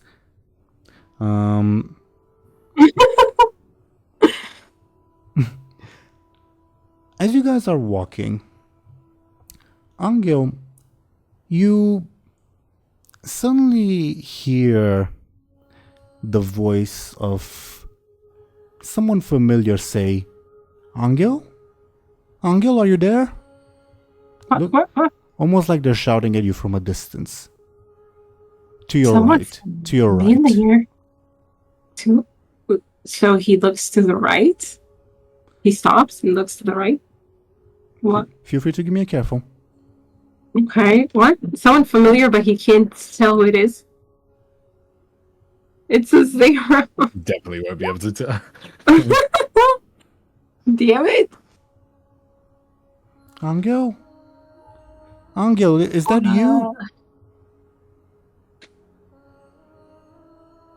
So I guess he goes further. Oh god, how far away does it sound? You can't see anything, and it sounds pretty far away. But Damn it. But maybe my tone isn't conveying it, but it does sound almost pleading, the voice. It's a trap, I'm telling you, it's a trap. Yes, but does Anghel realize that? But I think Anghel... But what? I said Yeah, Anghel... yes, but does Anghel realize that? No, I don't think... I mean, even if maybe... No, he won't... Damn it. Anghel, so stupid. Anyway, he goes after it, I guess. Like, he keeps, going in the direction of the voices. Hmm? Oh, damn it. As you walk in that direction, you start hearing the voice clearer, and it's Willa's voice. No. What is she doing? Is this the goddess? What is she doing? That would be interesting if it was. Does she want to kill people? Like, I thought we were just not supposed to look in on her by accident. Okay. Anyway, I don't know what's going on. Does Muninn notice that? Muninn does notice that Anghel has gone off course, but he does not hear anyone. Okay. They do not hear anyone, my bad. I mean, but how can Anghel say no to Willa's bass playing? I mean, how? Anyway, he continues. I don't know. Muninn would ask. Muninn would be tempted to just let Anghel go do his own thing. I'm gonna tell you something in private, Deli, that may or may not influence your decision, okay? Alright. Alright, just saw you message me. Never mind. Oh, that was a while ago. Just a second.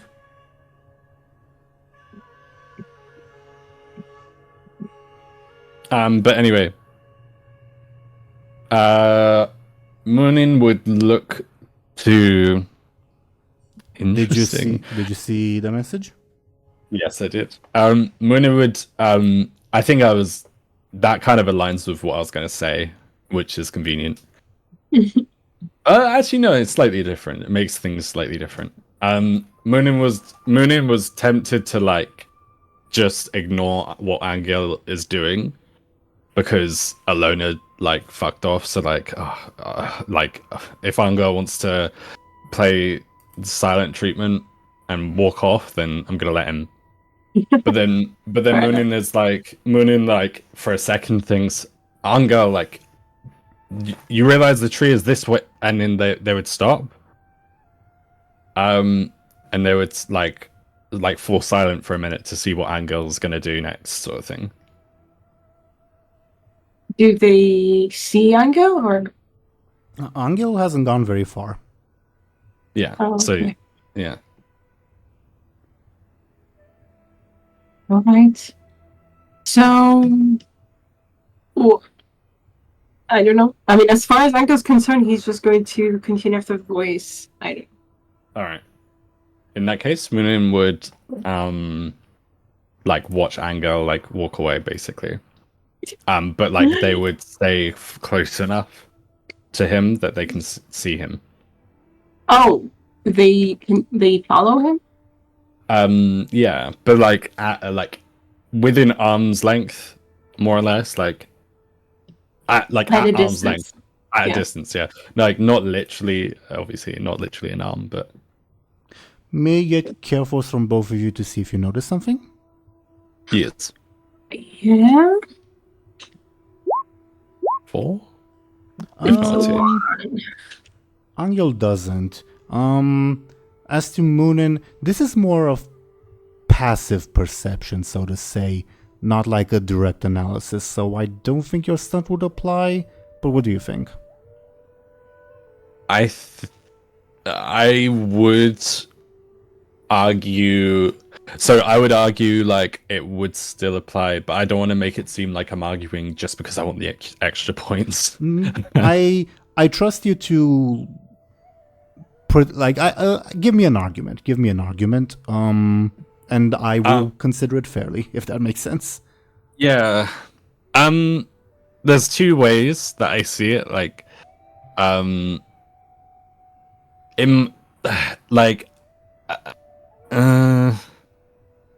my first argument was, like passive perception is kind of like a thing of the stunt, but to be fair to you, like the wording is kind of like proactive rather than passive, because it's like when analyzing. Yeah, analyzing is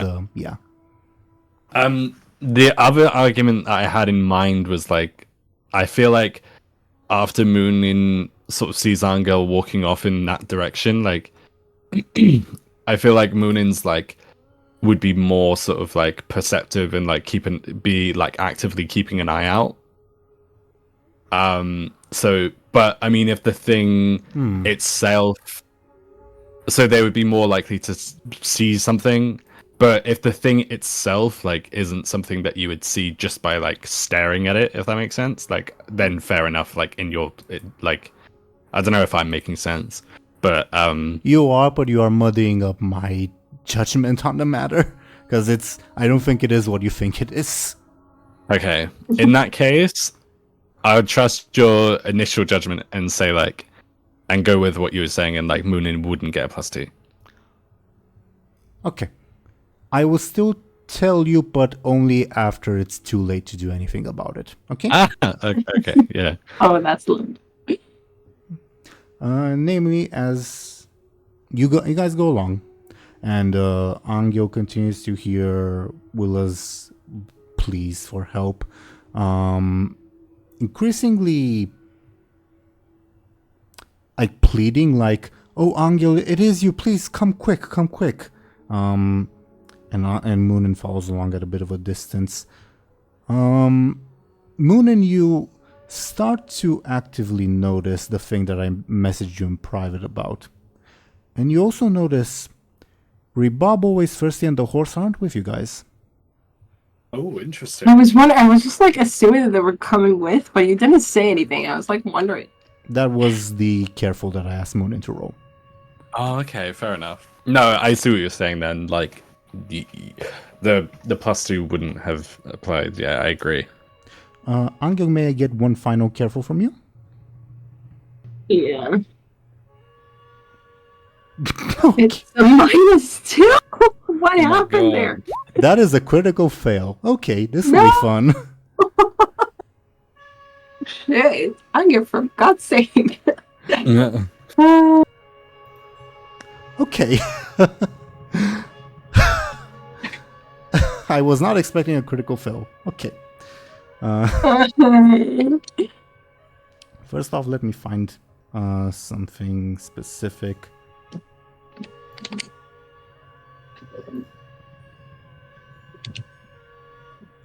Okay. You rush forth head first, like you have to save whatchamacallit, your sister Willa, no matter what. Like this instinct takes you over, and you like stop paying attention to your surroundings because you're like so like you're almost wearing horse blinders, so to say, to like force the analogy, and you trip because you don't notice like a small like downcline, and you immediately fall into a pool of water. No. No. Okay, fine. We're doomed. First thing you see as you like poke your head out of the water is I'll put it on screen in a moment. Just give me a second, please. How are you guys doing while this is happening? What's up? What are we doing? I mean, I'm in the water. I was asking. Flailing. I was asking more so Show&Tell and Deli rather than Anghel and Muninn. What are we doing? I'm trying to buy time while I find the damn token. I am chilling. Well, I'm painting. I'm flatting, like putting in flats for my comic. Nice. Yeah. Wow. It's I hate that part. That's all I can say. Sorry, what did you say you were doing? I'm like putting in colors for my comic. Like I'm just like painting it basically. Well, like as we speak? Yeah. Oh, pretty cool. How far along are you with that? I mean, it's like it takes forever. Like in terms of what? I don't know. Like of anything, I guess. I mean, I'm doing one page today, I guess. Oh, that's cool. Funnily enough, Show&Tell, you're not, I guess, unique. In the other campaign, Farmshire has sometimes been working on renders while also playing. So you're not like the only artist who does artisty stuff while playing. Yeah. Yeah, I know there's another artist that I follow that does that too. You know, she has a D&D campaign. Like a different. Anyway, so yeah. Let's see if this works. Yeah, you see this that I just put on screen. Curled up and sleeping like a cat by the stream. Okay. You also see this little fellow that I just put on screen. They've stopped mid-playing the instrument as they stare in surprise. And in the water, you see a very naked goddess. No.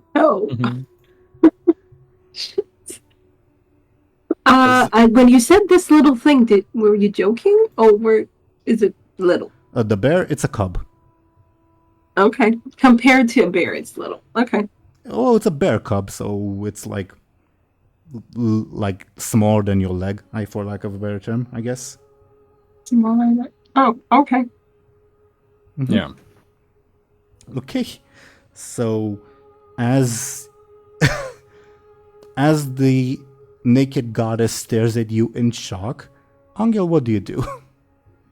I mean, I don't understand. Who was it that called it or still her to her to hear if it wasn't her? I don't know. Anyway, Anghel splutters and sputters and tries to, I guess, get out of the spring first before I can really understand what's going on. But it was just, yeah. Hold right there, says the goddess, and because she is a goddess, you will be compelled to hold right there. I'm sorry. Okay, fine. So he halts. What can he do? How dare you spring upon me, interloper? State your name right now. Anghel just looks at her. I guess he doesn't even... Like, it takes him a while to take in what he's seeing, I guess. That she's naked and all that. I was more so we already had a naked encounter. I was more so imagining, like, Anghel was turned away, tried to get away. The goddess halted him, and now Anghel is like not facing her. And oh, okay, yeah. Oh my god. Okay. So, wait. So she said, "Oh, tell me your name." That's what she said, right? Yep. So he's person in. You feel a very strong compelled to tell your name, even though you can't. You feel very much compelled to do so. Okay, what does that mean? I don't know. Like, I guess it doesn't take effect then? It basically means that you get, like, I guess, to use a crass term, massive blue balls, I guess. You feel like you have to do something, but you just know you can't, but you have to do it, but you can't. Yeah. I love the analogy, massive blue balls. Sorry. I'm not sure what it means, honestly, but it's fine. I don't think I know. It's a good analogy. Okay, I'll take your word for it. Anyway, I don't know. What is it supposed to do? He can't move and he can't talk, and he needs to talk. So I guess that's a standstill. Speak now. Again, that same sensation. Sorry. I'm wondering, like, you remember that time when voice first came out of Anghel when he shouted? Yeah, I do remember it. I leave Like it. here, it's a different. That time it was a compel. Like I kind of forced it out of you. Now I leave the choice entirely up to you if you think it's appropriate. I mean, I don't know if it is. Like I just thought that maybe like the urge would just be too strong, but I don't know. If you like need a bit of time to think, maybe we should see what Muninn's up to because they're fairly close by. Sure, let's. So Muninn, you saw like Anghel suddenly vanish as you were following him, and you heard the stream, and you very much knew what you were approaching, and you hear this big splash of water, and like when these commands sound out, like you feel tempted to pronounce your name. Yeah. Tempted only because it's not like directly aimed so at it's you. like I'm Muninn. just tempted, like because they're not directly aimed at you, if that makes sense. Yeah. But I will say you have not seen the goddess itself naked. You just know that this is clearly what's going on based on like prior information. Okay. Muninn would like feel a bit of a chill, or maybe like Muninn's like skin would go all bumpy, like goosebumps, because it's like, do you know what I mean? They like feel really compelled, like not as much as Anghel, like you said, but they feel compelled to do something, which is like really strange. It's a strange feeling to them. Mm-hmm. It's almost like I passed you a fate point. Sorry, game mechanics joke. Oh yeah. It's like yes. I think Muninn would try and resist the urge to say their name out loud because that just like they're like, because like you said, like if they realize what's going on, they would resist the urge. And this is clearly a very angry lady. Yeah. So they would try and like look around to see where she could be and where Anghel could be. Like, it's obvious. It's obvious. Oh, okay. Again, Anghel was like right in front of you, like a couple meters ahead. Then suddenly they dropped because they didn't see like a small cliff, fell into the water. It's very obvious where they are. Okay. Because in my head above board, I thought like, oh, is this like an ethereal like veil of like invisibility or something or whatever? But no, it's literally just because of the cliff and nothing else. Okay. In that case, Muninn would like drop like lay themselves down like into a prone position, like where they're laying down on their front but like holding themselves up like their arms and knees. Like, does that make sense? Like they're crawling basically, and they would like sort of edge their way like close to the edge of the cliff and like try and poke their eye or like peer over the edge to like get a glimpse. May I get a sneaky from you? Yes. I got to Get a glimpse of what? of the pretty lady. Okay, then the difficulty will be much higher. Noted. Oh wait, I mean, that's what I thought, but I was like, yeah. Wait, did you think I wasn't trying to look at the goddess?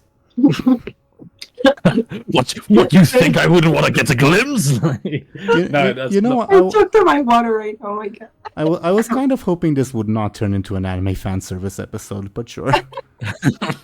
Munin's nose like bursts out in blood or whatever.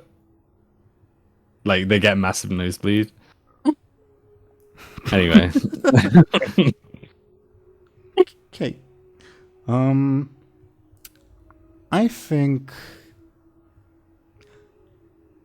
Yeah, I'm debating when to cut off the episode so that we can have Ashen's input as well. But I think we can go on for just a little bit longer.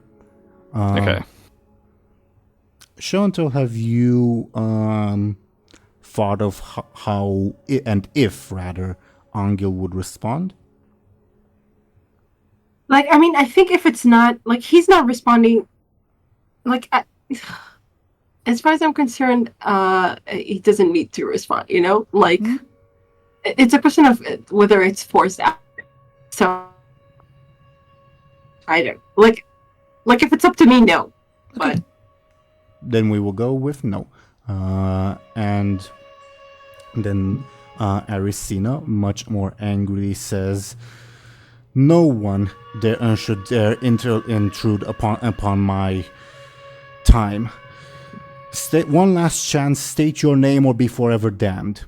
And before, obviously, Anghel, you feel compelled, but before you can give me an answer, you hear another familiar voice coming from the water.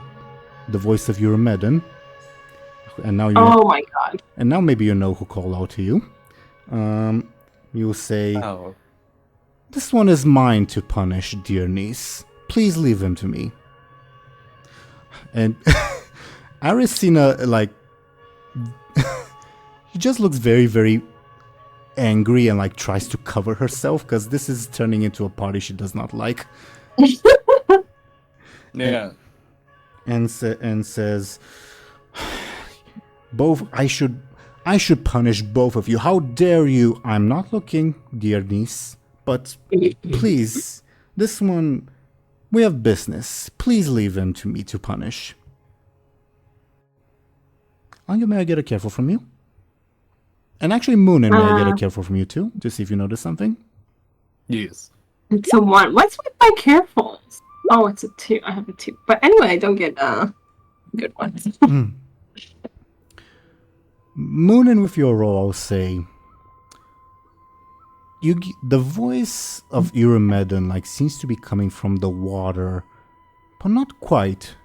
Maybe something or someone close to the water? Oh, that's really interesting. What? The only other people, I'm speaking above board. The only people here, as far as we know, is like as in bodies on the ground. Muninn, Anghel, and Arisina. And Illona. So, Illona and the bear. Oh, and Illona. And the bear, yeah. Could I look again at the bear and see if Sure, but I'll require another sneaky roll. Oh, okay. But is the bear close enough to the water they would see it's gone? Yeah, it's by the shore, yeah. Okay. Okay. So I need a sneaky to look at him. Because like you're shuffling a little bit to like get a better look and all that. Okay, yeah, no, that makes sense. A 4. For the moment, you're fine. Okay. Because of this shuffling, I'll allow you to roll another careful. This time with your stunt applying. Ouch! I only got 2. Naked lady, nice. That kind of makes sense anyway. Like, Yeah. naked lady, I can't see anything else. Naked goddess at that. Yeah, exactly. Muninn's going awooga and their eyes are bulging out their head. Yes, very much. You look down and the leaf underneath your face has blood on it, all that. Yeah. Okay. Eurymedon continues to say, "Oh, why not, if you're so intent on vengeance, punish one of his friends? You know, that one, the sleeping Catwoman, or May I get another sneaky from you, Muninn? Oh no. Okay, I got a 4. Or that bookworm somewhere? Ah! Somewhere, he said. He didn't like point you out. Oh, okay. So you're in the clear for now. Arisina says, I will not harm the innocent, and this one, points at Illona, is a creature of the forest and under my protection.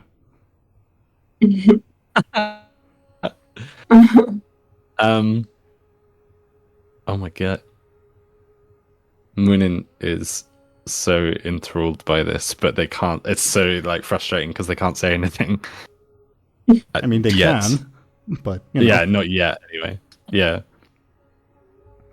I'm curious. Do you guys think, because we like name dropped Illona, so to say, is this a good spot to end today's session? Because I would be curious to have Ashen's input as well. Or shall we continue and say that Illona is sleeping? Up to you guys.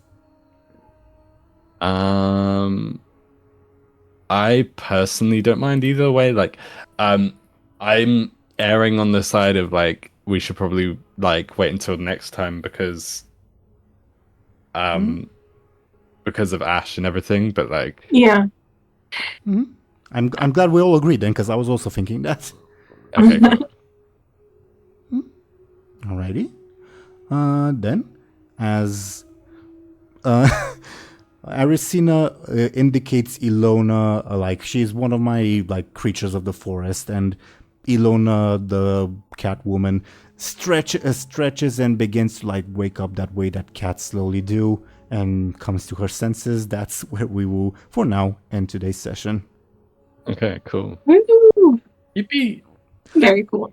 Full disclosure, again, this scene with Arisina, I don't mean it as like a stupid anime moment. Like, there's lots of myths of people stumbling upon the real life equivalent of Arisina and bad stuff happening. Yeah, no, it does make sense. Like in terms of, I mean, not that I've read that much, but I know that it's a thing.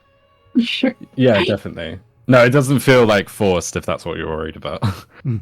Yeah, I was just like confused as to why she like because I didn't think she wanted to be seen, you know, and I was like confused why she would call to him or try to trap it Anghel or something. Yeah, it was definitely not her. I'll say that. Mm-hmm. Yeah. No, that makes sense. Obviously to just like put the cards on the table, yeah, Arisina is like the equivalent of like the Greco-Roman Artemis. Mm-hmm. Yeah.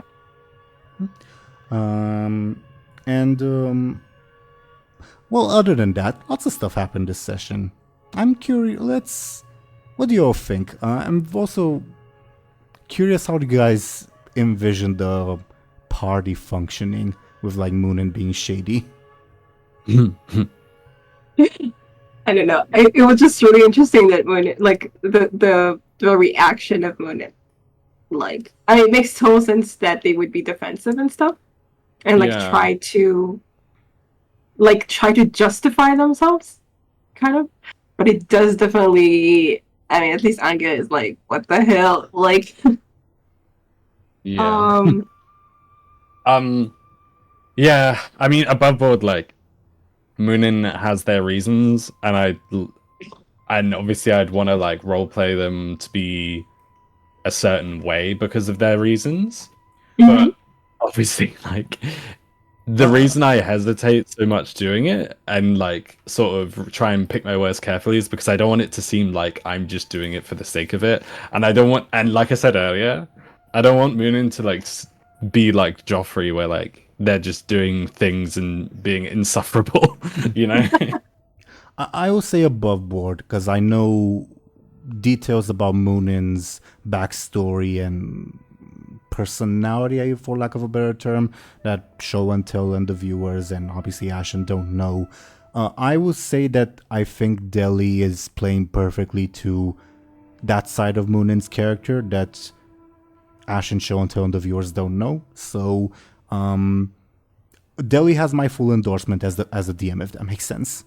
Oh, I'm loving it. I'm loving it that there's like conflict and that it's not like resolved super fast somehow. You know, I like it.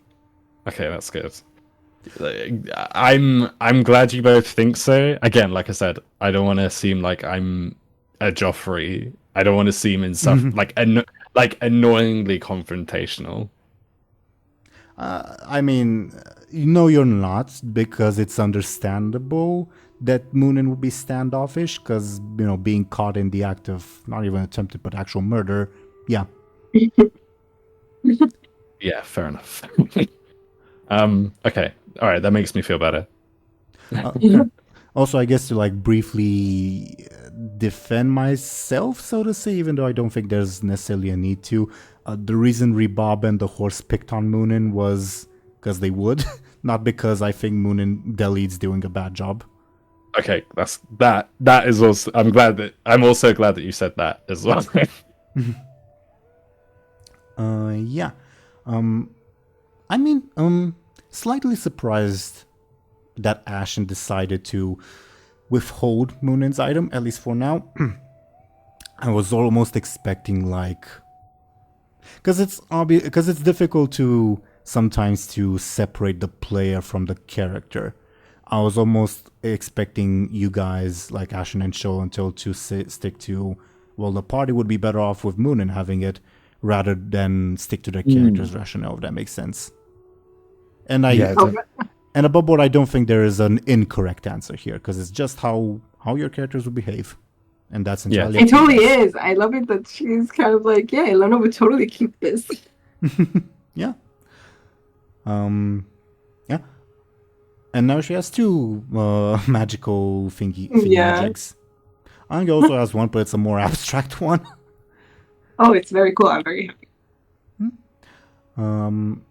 Yeah. I love and hate that you guys keep ignoring my hints with the guide. Sorry. Oh yeah, I was thinking that, but Anghel is in a compromised situation. He was just talking about his brother, and Angel's like, "Yeah, I melted his knee. Do you want to take us to the tree now?" To be fair, Hefis didn't seem to hold it against you. That's true. I was thinking maybe I could just say that, and it was a fair deal, sort of. And I won, but yeah. Yeah. Also, I find it interesting and kind of hate how lewd Muninn can be sometimes. What do you mean? What, with how interested they are in Arisina right now? I'll say that when the centaur replied all flustered, it was also me being flustered, not just the centaur. Wait, the centaur was flustered? Oh, right, yeah, you're right, yeah. I don't know, Muninn likes what they like, I guess. No judgment. Other than that, I love how yes, I pointed out that it's a very obvious trap, but I love Show&Tell that you played into it. Because it he had to. It wouldn't have made sense for him not to. Yeah. If I will say, if Anghel had gotten a good careful roll, they would have realized, this is not a good idea. I would have informed Anghel, but yeah, it was just the dice working against him too. There was no chance. Sometimes it happens. And I was like, no, I know what's gonna happen. I don't want it. Good, you do. I do love that in the critical moment you rolled a critical fail in the careful. Yeah, what the hell? That was such a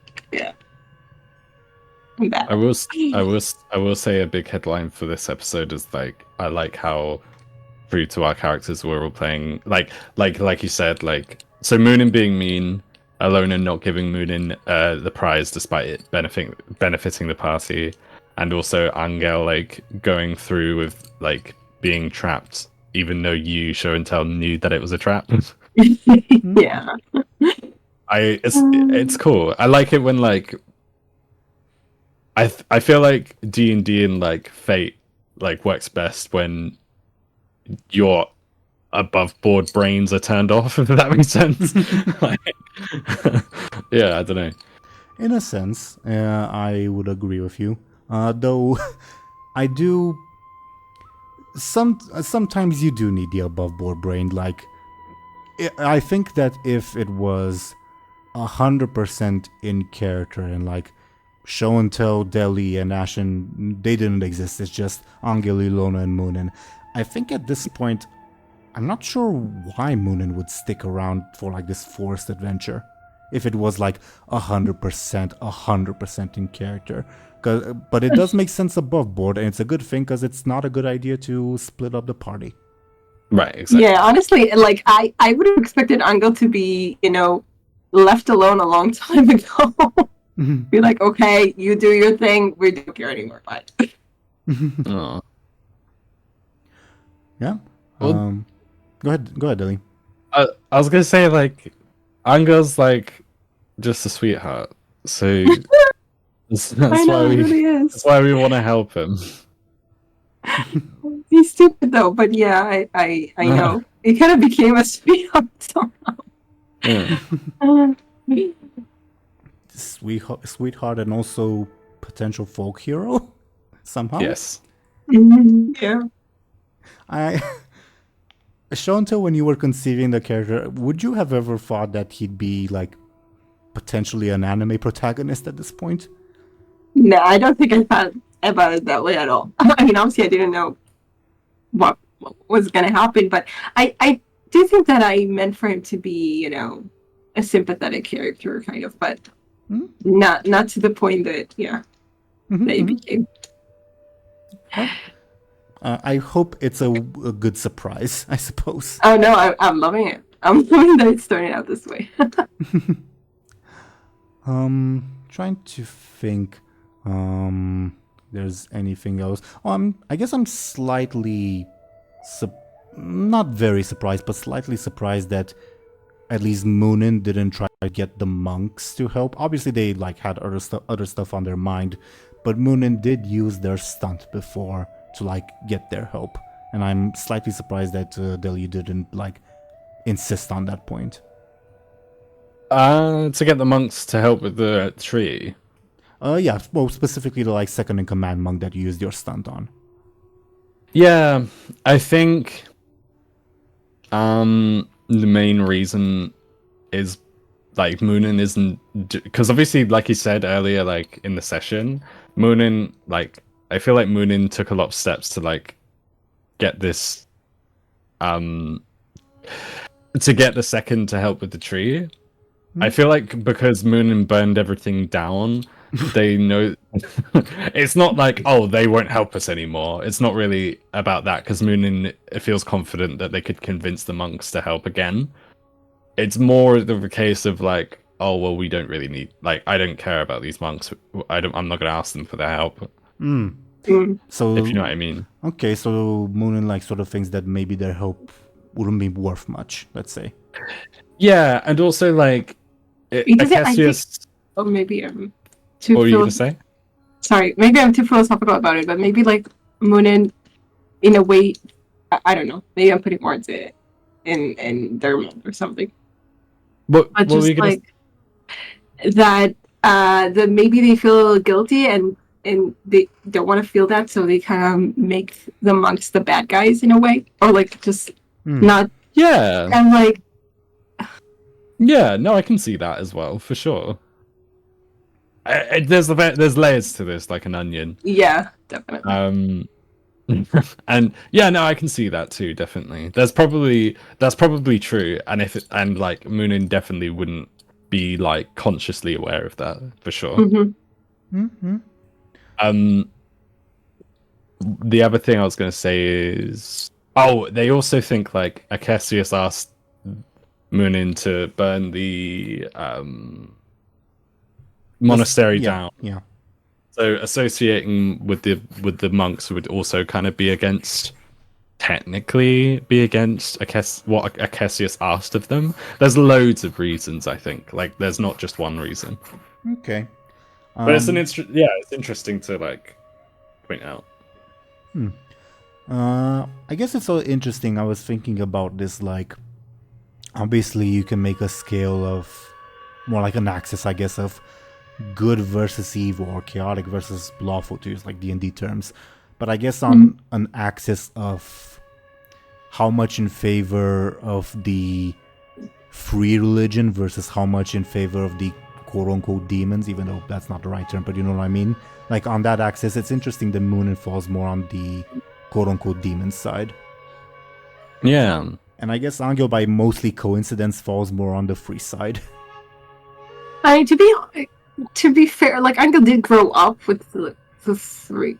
Everyone right? did, to be fair, yeah. But I guess it would be more ingrained in, like, Anghel's, like, mentality, because the village is a small world, to put it bluntly. Yeah, so it makes sense to me in a way that he would, like, it's something familiar, even if he doesn't truly believe maybe in the exactly, but also he's kind of deciding he doesn't like the other religion or whatever, so it doesn't even matter. Like, I mean, they are a bunch of dickheads, yeah. Yeah. Yeah. Fair enough. And I guess Illona is let's roll the dice and we'll see where she lands on this day. Yeah. Which I guess is fair. Yeah, in the nicest way, but like we love her for it, kind of thing. Yo, for sure, she's the most interesting in that way. Yeah. And obviously, like, there's three of the quote-unquote demon gods that, like, have taken special interest in you guys. Obviously, Muninn with Acesius, Anghel with Eurymedon, to, like, Anghel's unfortunate luck. And, what's the word? Illona with Nyctelios. And Nyctelios is the goddess of chaos. And, yeah. Yes, so fitting. Yeah, do you know what? Yeah. It all connects. It all fits. There's a famous George Lucas quote, I think. Oh, I know the one, but you can say it. I can't remember what it is, so you can say it. Well, I don't remember the words exactly, but I know the meaning. Yeah, it's like, it all fits together or whatever. It's something like that. I don't even know who George Lucas is. The guy who made Star Wars. Oh. I think George Lucas said, like, it's like poetry, something like that. I think. Oh, that's it. Yeah. It's like poetry. He's like, it's like poetry. It rhymes or whatever. Yeah, it does just fit, I guess. Yeah. I guess we'll see what happens. I'm very, very curious how Illona Ashen will play into this. We're gonna have a hell of a time explaining what happened this session to her. Yeah. Yeah, I'm not gonna speculate because Ashen Illona is really the wild card that like could throw all my plans into the shitter, for lack of a better term. So yeah, I'm not gonna speculate. Prepare for the worst. I guess I'll have to wait and see. Yeah. Trying anything else that happened. I guess obviously there's minor stuff. Rebob being menacing, the horse being the horse, and and a centaur being polite as they usually are, but like more of a like introvert centaur. Funnily enough, this one. I guess. Yeah, I don't think there's much else that happened this session. Do you guys have any other thoughts before we go into our shoutouts? No. I don't think so either. As always, fantastic session, but other than that, no thoughts in my brain. Fair enough. All right. Well, dear viewers, thank you for watching and listening to us. Apparently, we're gonna go alphabetical for our shoutouts. So I guess real brief, I'll just once again mention Ashen. She is just as much as a woodsman as you saw in this session, but not quite as feline. She has a dog, by the way, I think. She posts it on Instagram. So yeah, check that out. And check her out, her Instagram. Yeah. Other than that, going to the next person, that would be Deli. Deli, could you please talk about yourself and what you're doing? Absolutely. Hello, everyone. I'm Deli. Outside of these sessions, I'm a Goblin VTuber on Twitch .tv. You can find me on the magic link, as you can see right in on the screen. I don't stream as much as I'd like to, but I do stream variety. And I recently did a 2.0 model reveal. And yeah, I may like when I'm not streaming, I mainly post to Twitter. But I'm trying my best to branch out to other places like Tumblr and Blue Sky. So yeah. I always forget to check my Blue Sky also.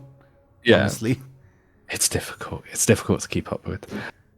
It's just the desktop and phone version isn't very good at the moment, and I don't think there's an app yet.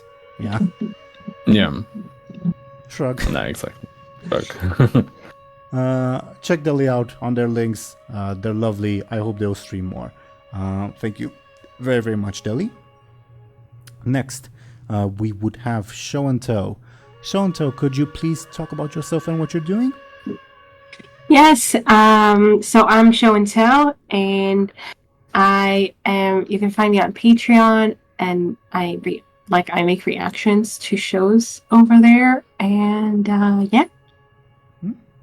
Do check her out. It's a new month at this point. A new month means exciting stuff. Yeah. Thank you very, very much, Show&Tell. And I, dear viewers, was your Dungeon Master, Game Master Teeironor. I do this series. It's a lot of fun. As you can see, I love mythology, and I'm not ashamed of it, I guess. But you can also follow me on Twitter, where I will not spam your feed, so it won't hurt to follow. I just usually post updates, and maybe if I feel I really enjoy this thing, you should check out. But that happens once every 5 months or something. And same with Blue Sky on that note. But yeah, also, by this point, I usually also run another series. It might be coming back soonish by the time you guys see this episode. It depends on some scheduling stuff, but I'll let you all know. Other than that, thank you all once again for watching and listening to us. We might skip next week, but I'll let you all know on Twitter and Blue Sky if we do. And we will see you when we'll see you. Goodbye, everyone. Goodbye. Goodbye, everyone.